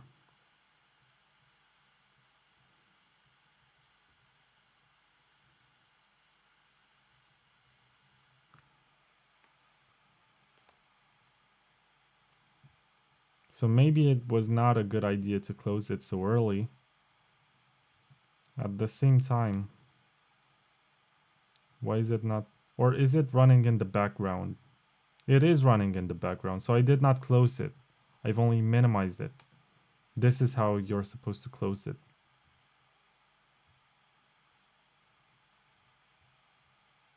Now I open it once again.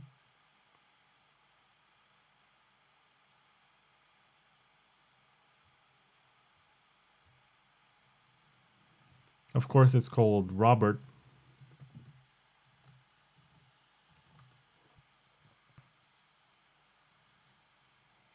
Let's hope that the second time around, it's not gonna get stuck. If you're looking here, let me once again move my face.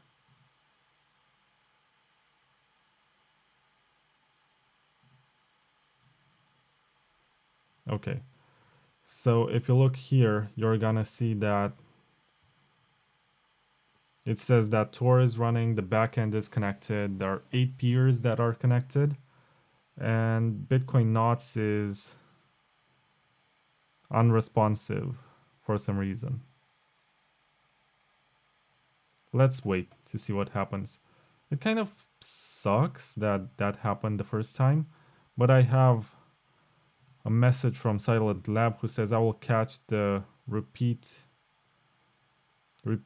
Moss, my guy. I'm not sure what you mean. Wait till release. Well, tomorrow is the release, and so far this is what we get. This is what we can see and what we know about what Wasabi 2.0 is. Let's look at the settings to see what we get. So it's running on the testnet with experimental features with Bitcoin Knots on startup. There is a Bitcoin Knots data folder. I think right now it's downloading data from Bitcoin Knots. Bitcoin Knots is the Bitcoin Core version that's maintained by Luke Dash Jr.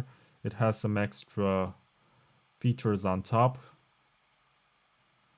It's mostly used by developers. Stop Bitcoin Knots on shutdown.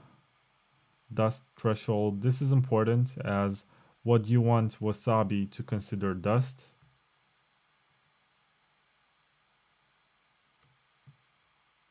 Yeah, sure.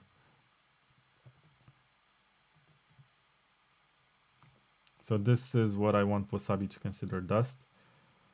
And what we have in general settings is the dark mode. Let's see what it looks like without the dark mode. It's just too bright.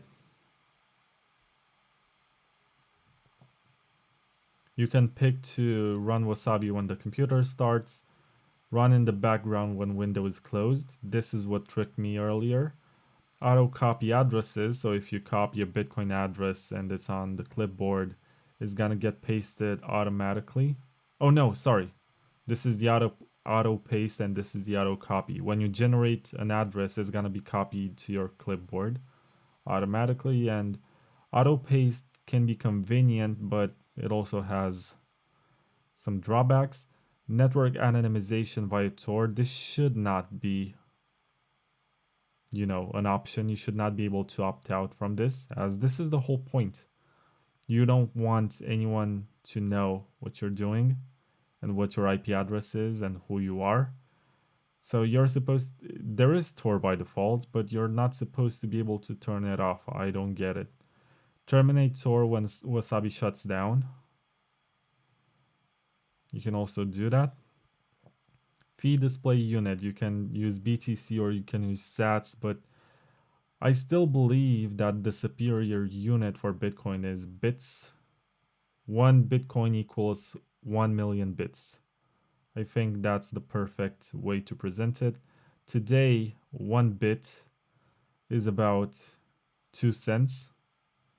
I don't even want to watch the price, but let's be masochistic. Let's watch the price. One good website, which is created and maintained by my friend DJ Booth, is bitcoinnow.com. 21.6k. This is painful. Painful. We're all wrecked. We're not getting girlfriends anymore.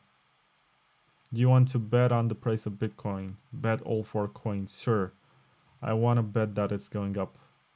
They're just virtual bitcoinal.com tokens, and you can mine more by moving your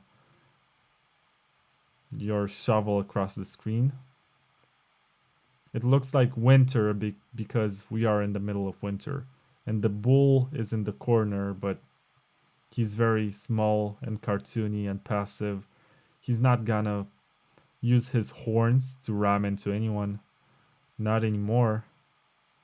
We're gonna wait for the bears to go away. Kind of sucks the whole situation with. Yeah, we also get tweets on this website. The whole situation with Celsius, where they might get liquidated if they get to like 17. If we get to 17k Bitcoin price, they're gonna get margin called. It really sucks. It's like a game of trying to liquidate the other, and the one who lose are us, the users, and the small people, because these market makers who have a lot of liquidity and they can play leveraged games and they can pump the price or they can dump it very hard.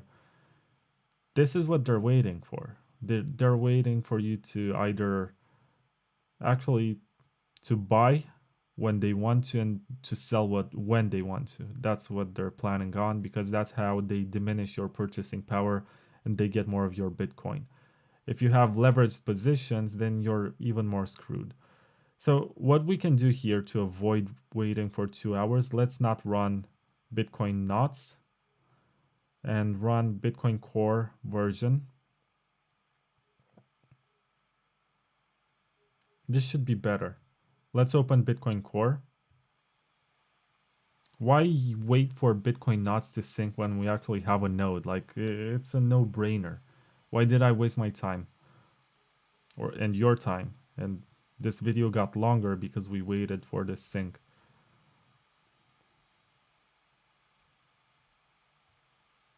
So I'm supposed to restart Wasabi.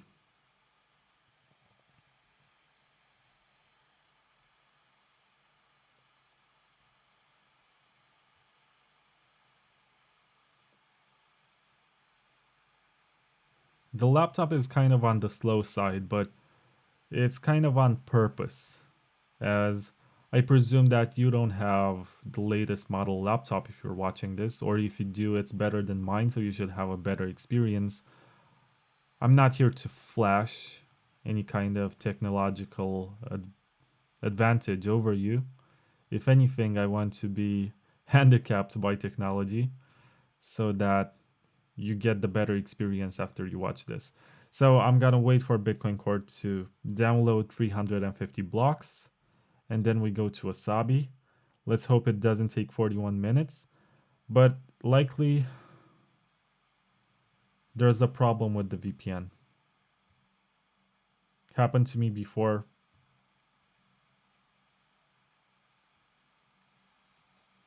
Maybe this is why it's not downloading anything. It makes no sense because the websites I open in the browser are working.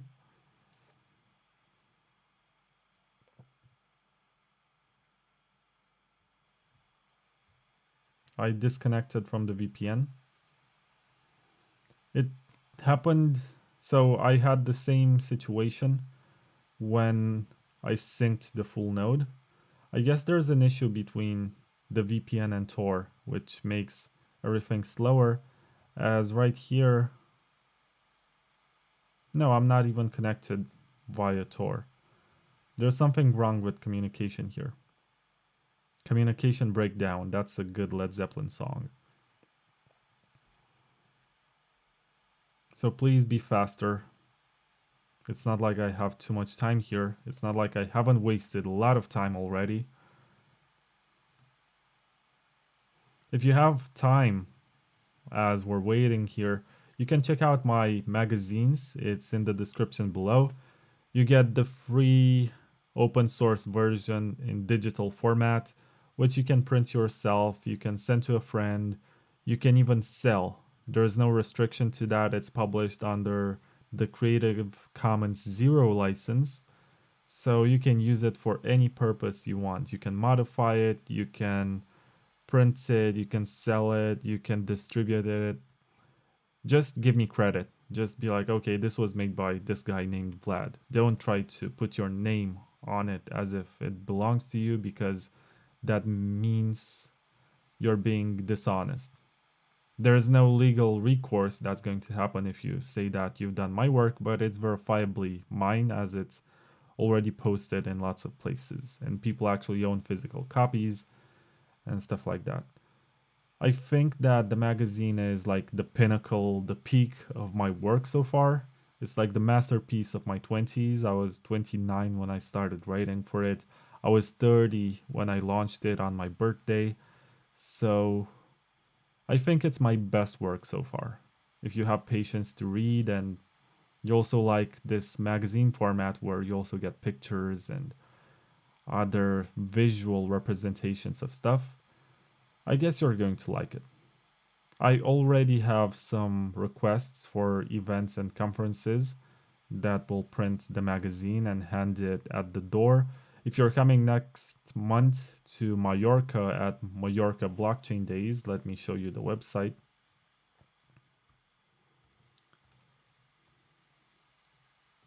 So it's Mallorca blockchaindays.com. And I know it sounds very shitcoiny because blockchain, it's not Bitcoin days, it's blockchain days. But if you come to Europe or Asia, you're going to see that you have conferences that are called Blockchain Week, Blockchain Days, or Blockchain Meeting, or whatever. And you're going to discover when you look at the speakers that 90% of them are Bitcoin maximalists. Whereas in America, you go to the Bitcoin 2022 conference and you're gonna find people on stage who talk about Ethereum. And you're gonna be like, what are they even doing here? So it's the exact opposite in terms of expectations. If you're coming to this event, there's Thomas Voigtlin. He created the Electrum wallet, which is huge. Lots of wallets today use Electrum as a backend, Electrum servers. And there's Amir Taki. He's the one who created the BIP standards. He created the first privacy wallet for Bitcoin, which was called Dark Wallet back in 2010 or 2011. And he also created LibBitcoin, which is an alternative implementation. So he's also coming. These two speakers are massive. Like, these guys they have been involved since 2010, both of them. And I just can't describe into words what it feels like to be, invited to speak at the same event as they are. And I already met them last year. I was not able to get interviews with them for the Bitcoin Takeover podcast, but I feel like this year is my lucky opportunity, as I'm gonna bring all of my gears and I'm gonna nag them until they either accept or else never talk to me anymore. And there are lots of other cool Bitcoiners here. There's Ben Ark. You could hear him on 2 episodes of the Bitcoin Takeover podcast. He's really great. He builds a lot of DIY stuff. And there's also Christian Rutzall, who is the coder behind the Raspberry Blitz. And Victoria Jones, if you don't know about her, she's really great and always makes very nice presentations at conferences with analogies to literature and film. And there's also Pavel Luptak. He was also on the Bitcoin Takeover podcast as Wilder. I think it was something like season 5, episode 8. It was before Parallelnipolis in Prague in 2020. And we did have an interview which you can find on YouTube and Apple Podcasts and Spotify and whatever. And what he does, he calls himself a crypto anarchist. What he does nowadays is to deal with all sorts of how should I put it? He's helping you move to a different residence, like get a second passport. That's what he is into nowadays. And he's very active in this regard and has all the information in the field. So this has synced, and password 1 2. I gave away half my password, but it doesn't matter. You have already seen my seed words on the screen.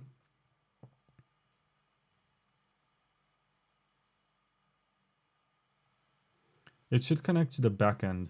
I'm running Bitcoin Core in the background. Maybe that I need to enable port forwarding to be able to connect, but in my experience, this was not an issue. It did not used to be an issue before with Wasabi. So you can also connect to the mainnet and reg test. I don't recommend that you use this on mainnet.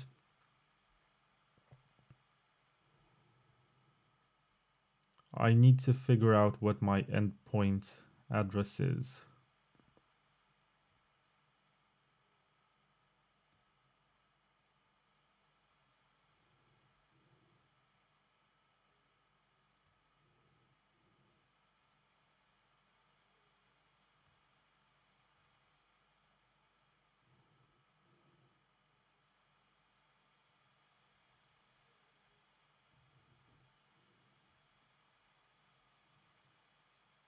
Oh, really? The following configuration options were added or modified by Wasabi Wallet.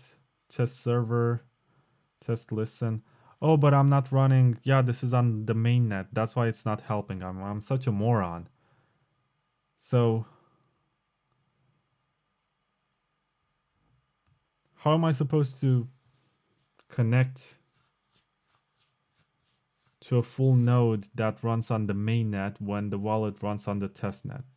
It's like a brain fart on my behalf. They are two different chains, two different networks.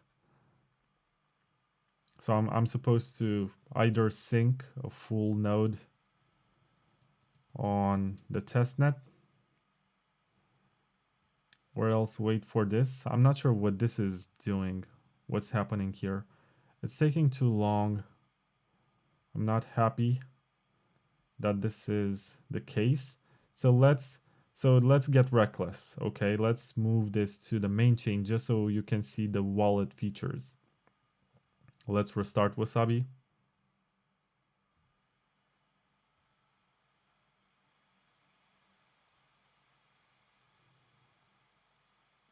Right, so now that it's on the main chain, I get information as if this is the first time.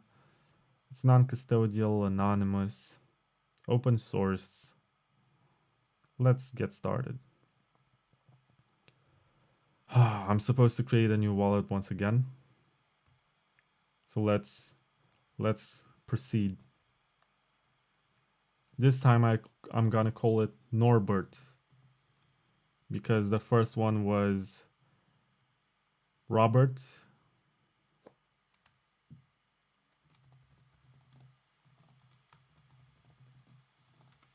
I made up a password.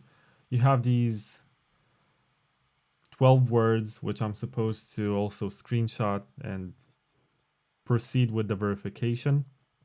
Now, even if you have these words and I deposit real Bitcoin on this address, which I will not, in this wallet, not on this address, you do not know the passphrase. So without the passphrase, which I typed earlier, you're not going to be able to use this. Recovery word 5 is play. Recovery word 7 is super. And number 10 is cattle. Play super cattle. I'm gonna choose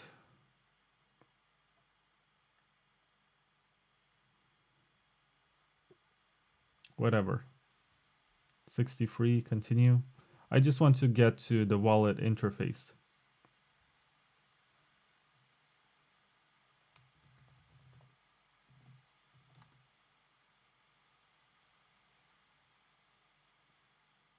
Please be fast. Like, it should point to this full node.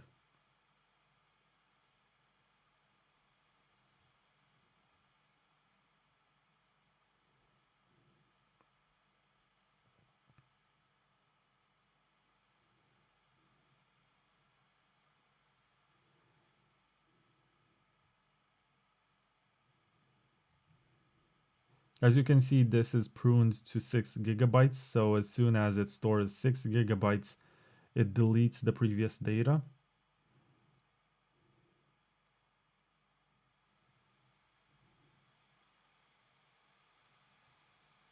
Come on. I tried so hard to show you the features to be able to get into the wallet, but I failed so miserably for various reasons. There was always like an obstacle. It's almost as if someone did not want me to get to the end of this. Oh, but it did. So this is what the wallet looks like. Finally. It took me like what? Let me see how far I got into the video. So it took me 1 hour and 56 minutes to get here, which is insane. Privacy progress 100%. As you can see, you have the privacy mode right here. You press this, you see how much Bitcoin you have. Of course, I have 0. You press it again, it's all hidden.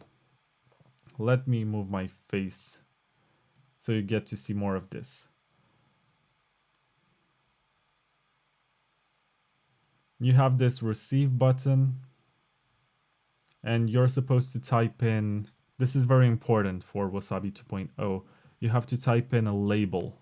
And by label, it means like you're gonna receive funds from Benedict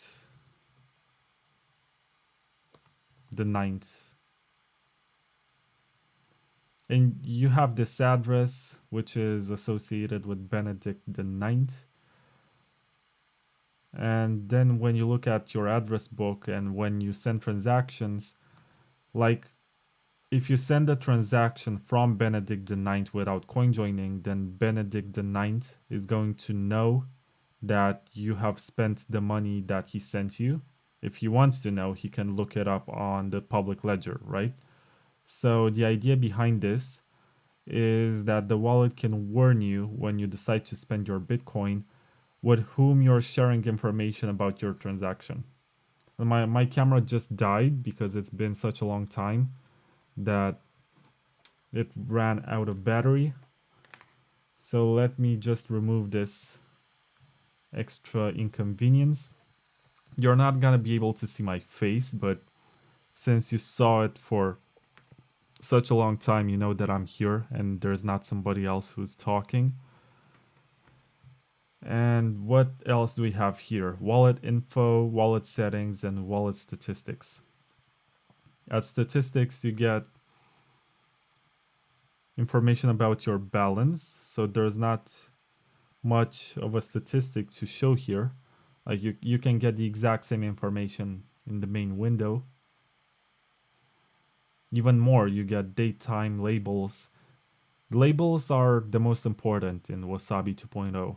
I was able to figure this out since I downloaded the first edition, since version of the testnet, and they stuck to this principle that it's all about labels now. Incoming BTC, outgoing BTC, and balance.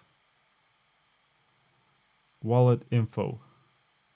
You have to type in your passphrase to be able to see your XPub. So you have the extended master private key. You're not supposed to share this because otherwise you're gonna get hacked.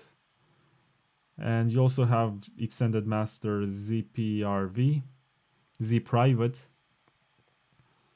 extended master fingerprint, account key path, private key xpriv, extended account private key zpriv, extended external output descriptor, so you can see everything about your wallet in here. Extended account public key, so take very good care of this one, because if anyone has it, it's called the XPub, then they can know with whom you're transacting, how much Bitcoin you have, which addresses you have already generated and will generate in the future from the same wallet.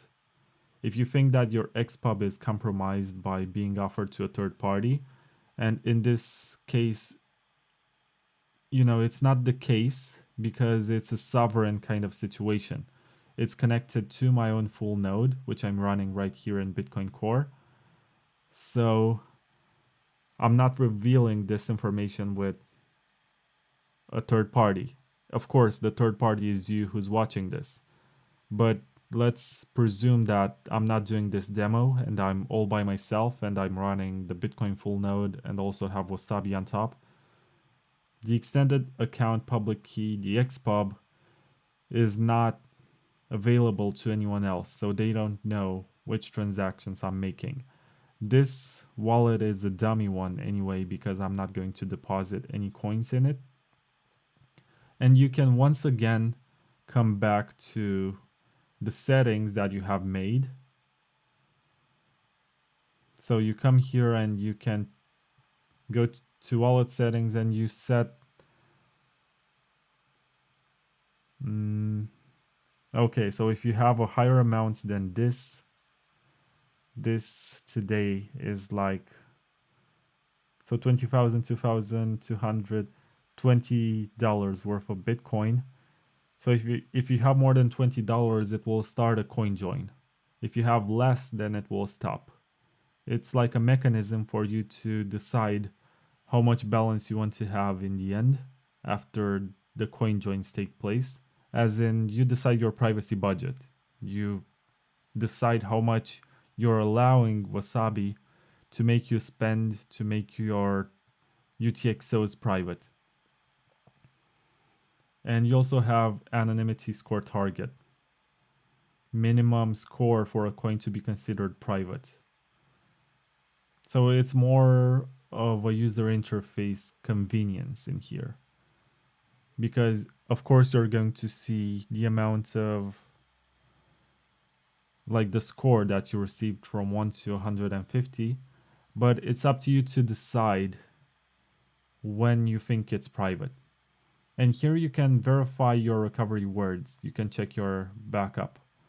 And this is not ideal that you have to type it with your keyboard like this. You can go sand. It's nice that you at least have some input predictability. Like you want to say wolf. You type WO and you also have woman, wonder, wood, wool, word, work, world, worry.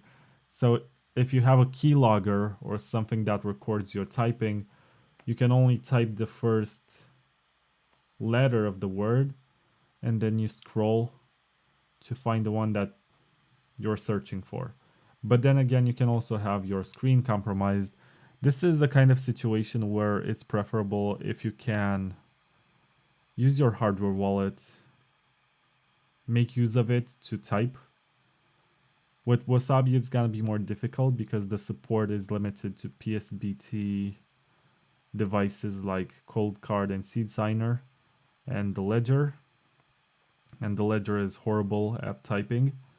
But maybe in the future, this should be like a pull request that I should make to their GitHub to enable you to type your recovery words directly from your hardware wallet. I know that the Trezor Model T, for example, and once again, I'm shilling them even if they're not paying me anything, but it has a very nice screen with that kind of T9 typing, which used to be specific to mobile phones.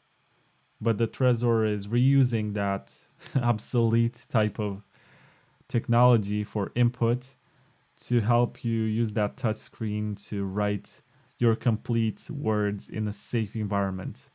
The Trezor itself, or the hardware wallet, is a signing device, but it's also like a condom, a safe interface that lets you run operations without worrying about malware that might exist on your computer. So yes, you can verify your words here. And let's see what happens after I complete verification. I've already revealed what the seed words are for this specific wallet. So it's motion. I type MOT. It could be motor or mother. Right now, after one word, it says that the recovery words are not valid, but I'm not done yet, Wasabi. I have to go to anxiety. I should be anxious because I'm revealing information that I'm not supposed to show live on video on YouTube. Erode episode. It seems like this was picked to rhyme, but it's really random. Play. And then diamond. Shine bright like a diamond. Super. Material. Dinosaur. Cattle. It could be cat or catalog or category, but it's cattle. Theme. You also get to see how BIP39 works because you have the first two letters with at least three other options, if that makes any sense when I describe it like this.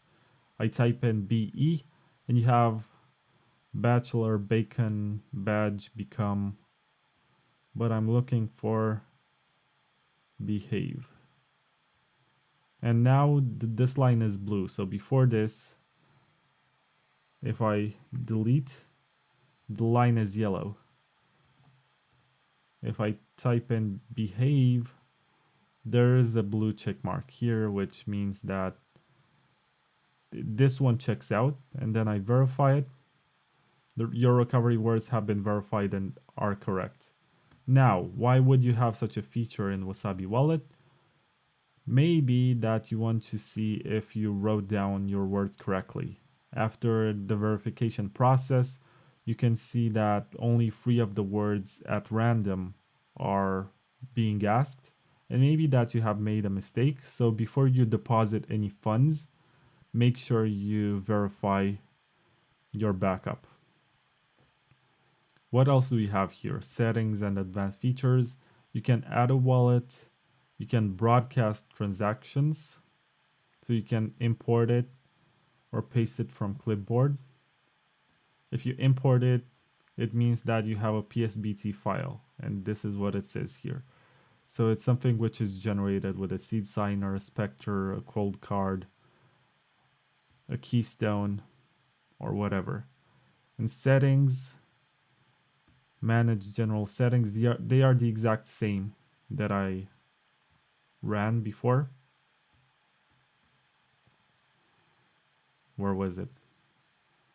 Bitcoin settings. So it's this tab. Basically, it's like a shortcut to this part of the interface. And also add wallet is here. So far, nothing exclusive to this menu. About Wasabi.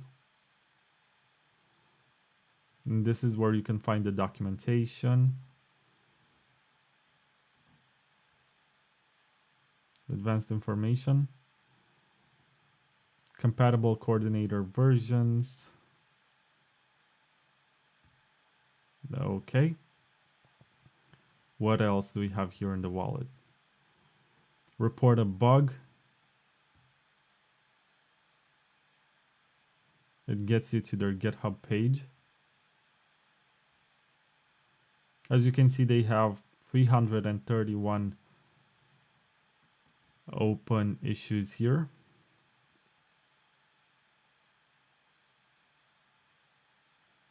Some were opened a few days ago.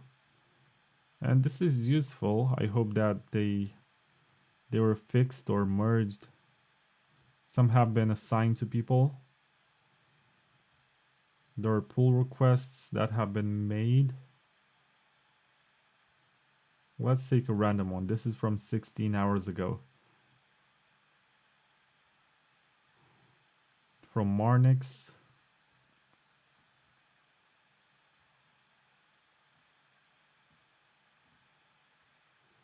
And it was added to Wasabi 2.0 must have. What's Wasabi 2.0 must have? Terms and conditions, new website, site build, transaction preview model, send while finalizing CoinJoin, update Wasabi wallet to legal documents. Huh, this is what I have been searching for. Do not care with the left side of documents, it was just a placeholder content. Easier to see the document here on GitHub.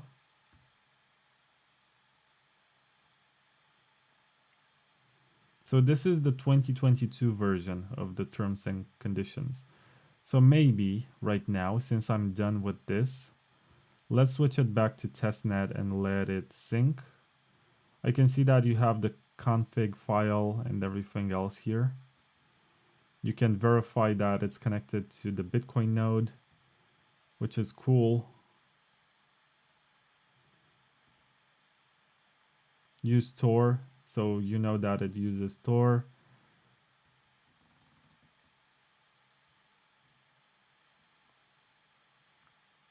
It was able to identify the installation of Bitcoin Core and connect to it. There's a data folder where you find all the stuff. So basically this is kind of a shortcut button. You press this and you open the menu of all the stuff that you might find interesting. I'm not planning to put any Bitcoins in this. What I'm planning to do, however, is to get back to the main, not the main chain, but the testnet.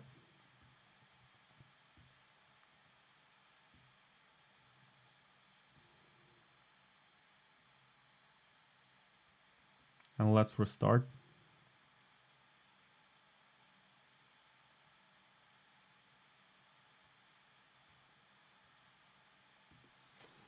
And it crashed.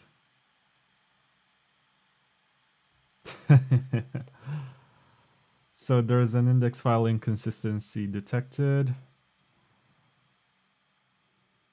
Interesting.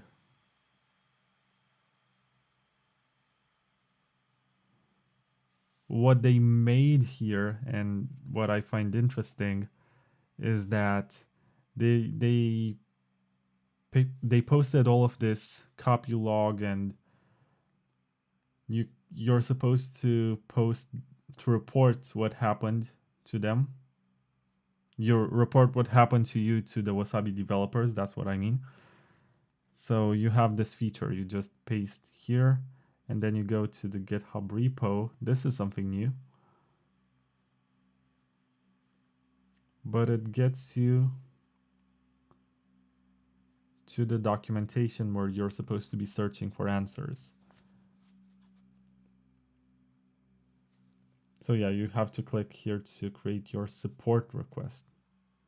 I'm not signed into GitHub from this computer. I was telling you about Mallorca blockchain days before. If you can get a ticket and you can come, it's not the most expensive conference, but at the same time, it's an expensive place.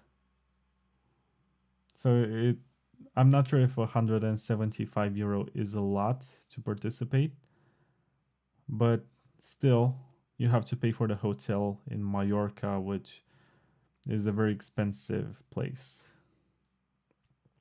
So yeah, kind of a bummer. But if you can come there, I'm gonna give you a signed limited edition magazine.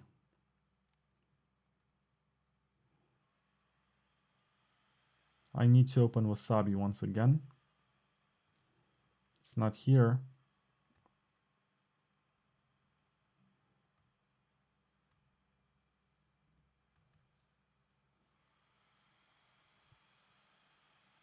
I was able to crash Wasabi. But supposedly it's gonna be better tomorrow. This version is 20 days old, so they had, I hope, all the time in the world to fix the issues. And if they didn't, they're gonna have to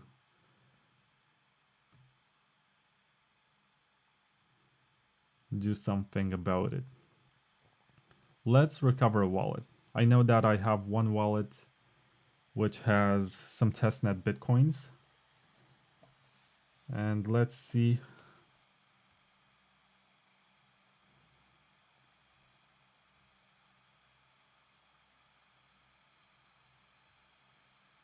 So even if you get this and you see it, you still cannot, they're testnet bitcoins, so they're worthless.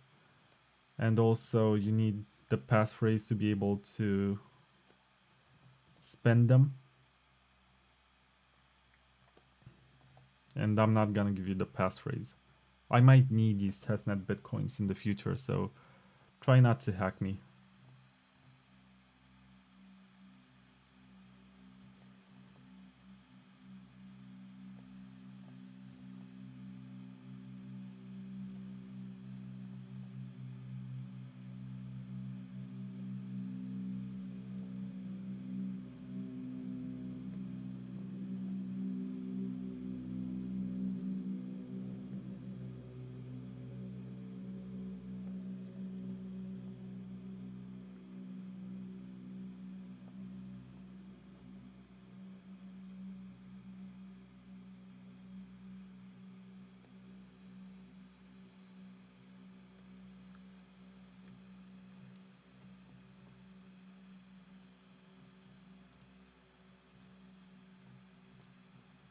I hope I have some testnet bitcoins in this, otherwise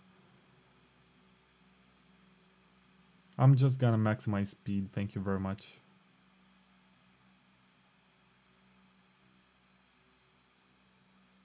So what was the passphrase?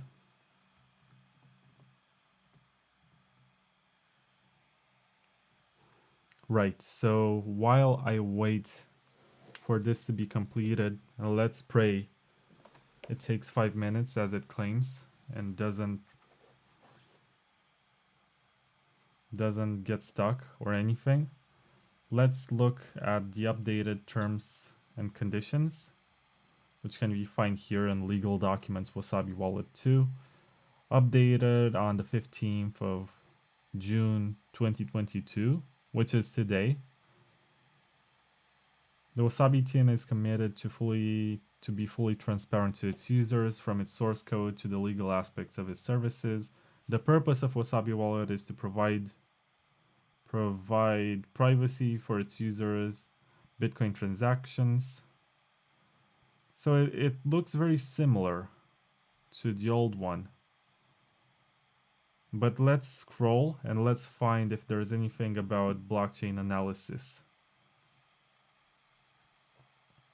So about coordination services, as you can see, they changed it. So right now it's 0.3% per new UTXO, except if the transaction comes directly from a previous Wasabi wallet.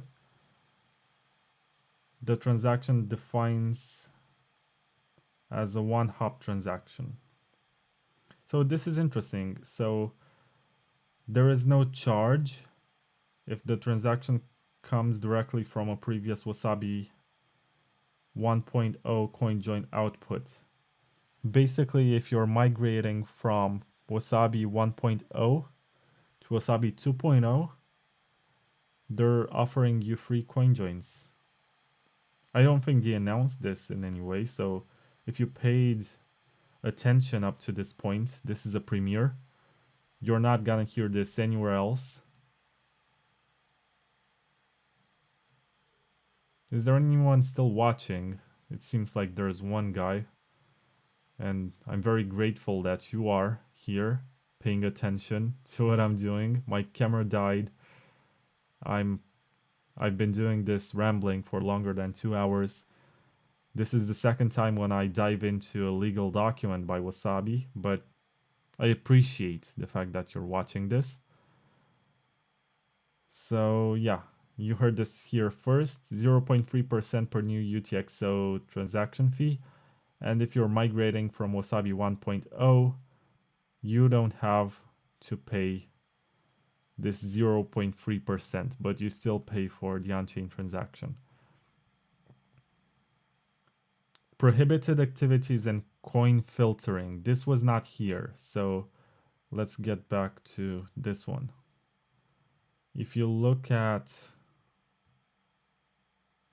where is it?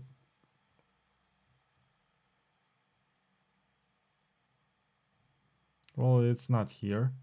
But anyway, I don't remember seeing the coin filtering part in the previous version. So let's read what it says. You agree that you will not use the services to perform any type of illegal activity of any sort or to take any action that adversely affects the performance or of the provision by the service provider of the services. Furthermore, you agree that you will not use the services on Bitcoin that is created, received, or given in exchange for or as a result of any type of illegal activity. Use of the services in a matter contrary to the local law is generally prohibited. The prohibition of this paragraph includes but is not limited to the following prohibited activities: sales of narcotics. Okay, so this was still there in the previous version. You agree that you will not engage in any of the following activities via the services, nor will you help or facilitate a third party to engage in any such activity. Attempt to gain unauthorized access to our coordinator, make any attempt to bypass or circumvent any security features, violate any law, statute, ordinance, regulation, or court order, engage in any activity that is abusive or interferes with or disrupts our services. So they added this, which was not here before. So what they also added here is coin filtering, and says Wasabi may execute illicit activity checking and control via contracted third party solely in its CoinJoin coordination services. Wasabi may suspend your UTXO's access to the CoinJoin services with immediate effect for any reason, including but not. So wait, Wasabi may suspend your UTXO's access to the CoinJoin services. So they can refuse, they can deny to get you into a CoinJoin round with immediate effect for any reason, including but not limited to illicit or prohibited activities, applicable sanctions programs, or any crime or money laundering activity at its sole discretion, and is under no obligation to disclose the details for its decision to take such action with you. In this case, you are not permitted to use the relevant high-risk Bitcoin UTXO to reach the CoinJoin services. Basically, what they're saying here is that they're not gonna tell you what's wrong with it. They can reject it and you know that there's something wrong, but they're not going to have to motivate it. You acknowledge that Wasabi's decision to take certain actions, including suspending for any reasons at our sole discretion, may be based on confidential criteria that are essential to Wasabi's risk management and security protocols. You agree that Wasabi is under no obligation to disclose the details of its risk management and security procedures to you. Your access with the relevant Bitcoin UTXOs to the CoinJoin services will be permanently suspended. Right. This only means that you have to take your UTXOs somewhere else. This part about permanent suspension, like, I wish I knew how many steps they track back. It's not up to them, so it's up to the third party that they may contract, as they mention here. But after a while, after a certain number of transactions, after the money changes hands, I guess it gets considered clean. So this permanent suspension is not so permanent. It's only permanent as long as the UTXOs remain the same. Indemnification. This was here in the previous version. Ownership of intellectual property rights. They say that they're open source under the MIT license. Disclaimers, warranties, way of support. So this is the exact same limitation of liability, miscellaneous provisions.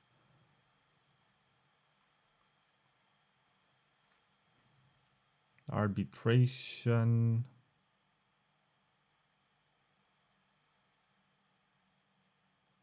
Interesting. So they used to be in Gibraltar, but now they changed the arbitration to the Republic of Seychelles.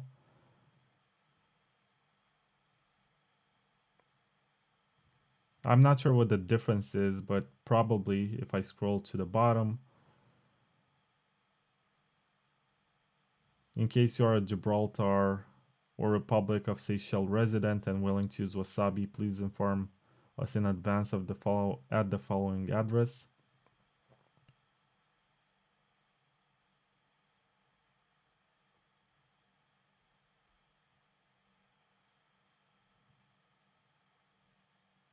Okay.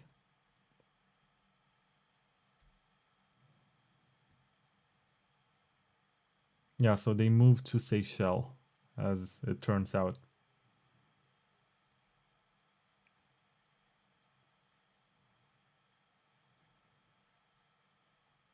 I'm curious to see.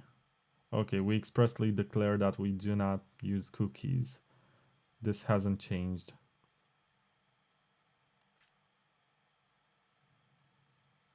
We cannot link your wallet to your personal information. This is still part of the terms of service. So with these two exceptions, free actually, they moved to Seychelles and they added this part about coin filtering and this part about attempting to gain unauthorized access to coordinator or interfere or disrupt their services. This is what they added. This is the new part. But it's still vague, almost as if they don't know either what it's gonna be like. So I would not be surprised if I found out that their deal with a potential third party that gets contracted to check and control for illicit activities. So I started the phrase with I would not be surprised. I would not be surprised if this is not set in place tomorrow when the wallet launches. I suppose they would have announced something. At least the name of a company or whatever. The way that I know Wasabi they would announce. But we have to wait until tomorrow to know for sure. Now let's see if this... Come on! It's almost as if it had no progress since I minimized the window. Does it do anything still? I'm kind of pissed because I wanted to do some CoinJoins on the testnet. But I could not, because each time I tried to download and process Bitcoin network data, it took way too long. So let's wait. Let's be patient.